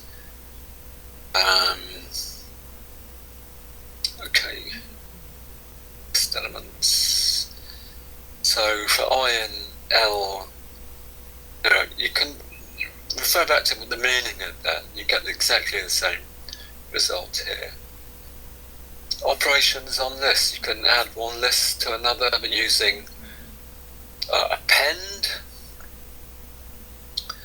So I can append or add a single element onto the end of a list.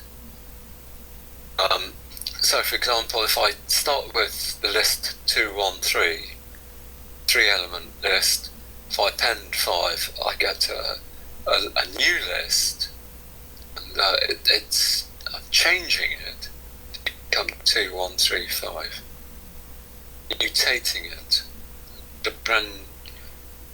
a new version of the old list. I'm mutating it. So what's the dot? Lists are Python objects. Everything in Python is an object. Objects have data, objects have methods and functions, and we can access this information simply by putting a dot. Given the object name, you put a dot, and then one of the methods or functions that come with the object name. And we'll learn about these later. So, operations on lists. So we can add an element to a list, but we mutate the list. We can combine lists together using concatenation, which is that operator. You're joining one list to another, and it gives you a new list. And you can mutate a list using this method. So I'm writing L for some list L. I'm going to extend the list with another list. So for example, if L1 is list 213 and L2 is 456, then if you concatenate L1 with L2, it gives you L3, which is actually this longer list.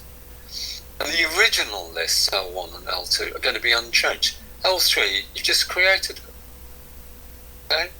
So you look at L1 and you extend it with this list. You're changing L1 to become this list here.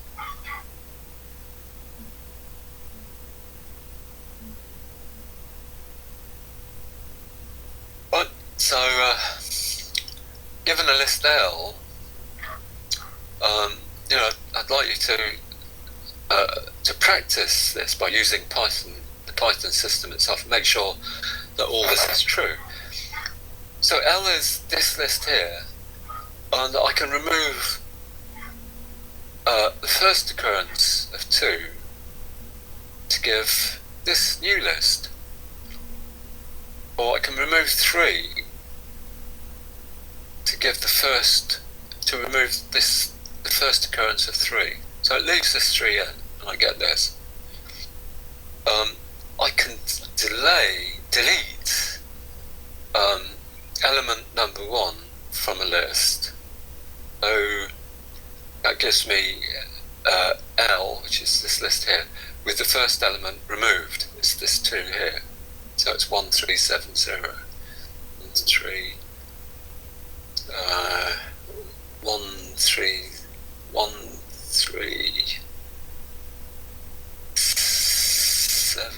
1370. Okay, so I'm taking into account the changes I made here and here. So I'm removing 2 and 3, removing that and that, and I'm deleting the first element, which is the 1, I think. So I should get that. So don't trust my judgment here. Just write these in the Python system and execute them. Pop is a method that actually removes the last element here, and it returns 0 if successful. So it's like a function. Returns 0, and it changes L to become 137. It's removed this element here. So I can delete an element at a specific index with this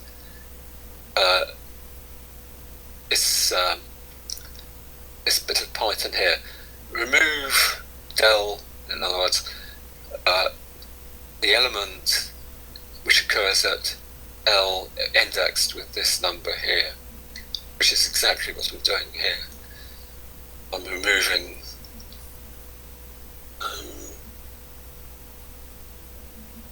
one, so L1.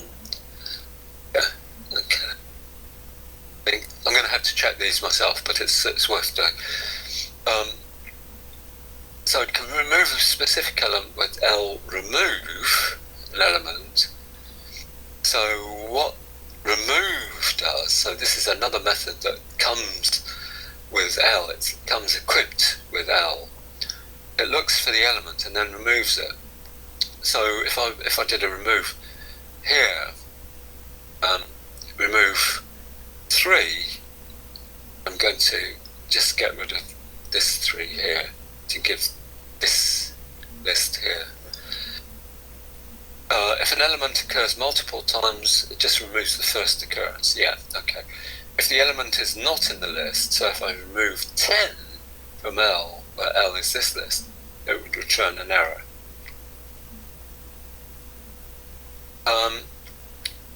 So I'm coming up to finishing point. What I can do is to convert a list to a string. So for example, a list of characters, I can create a string from that list and backwards.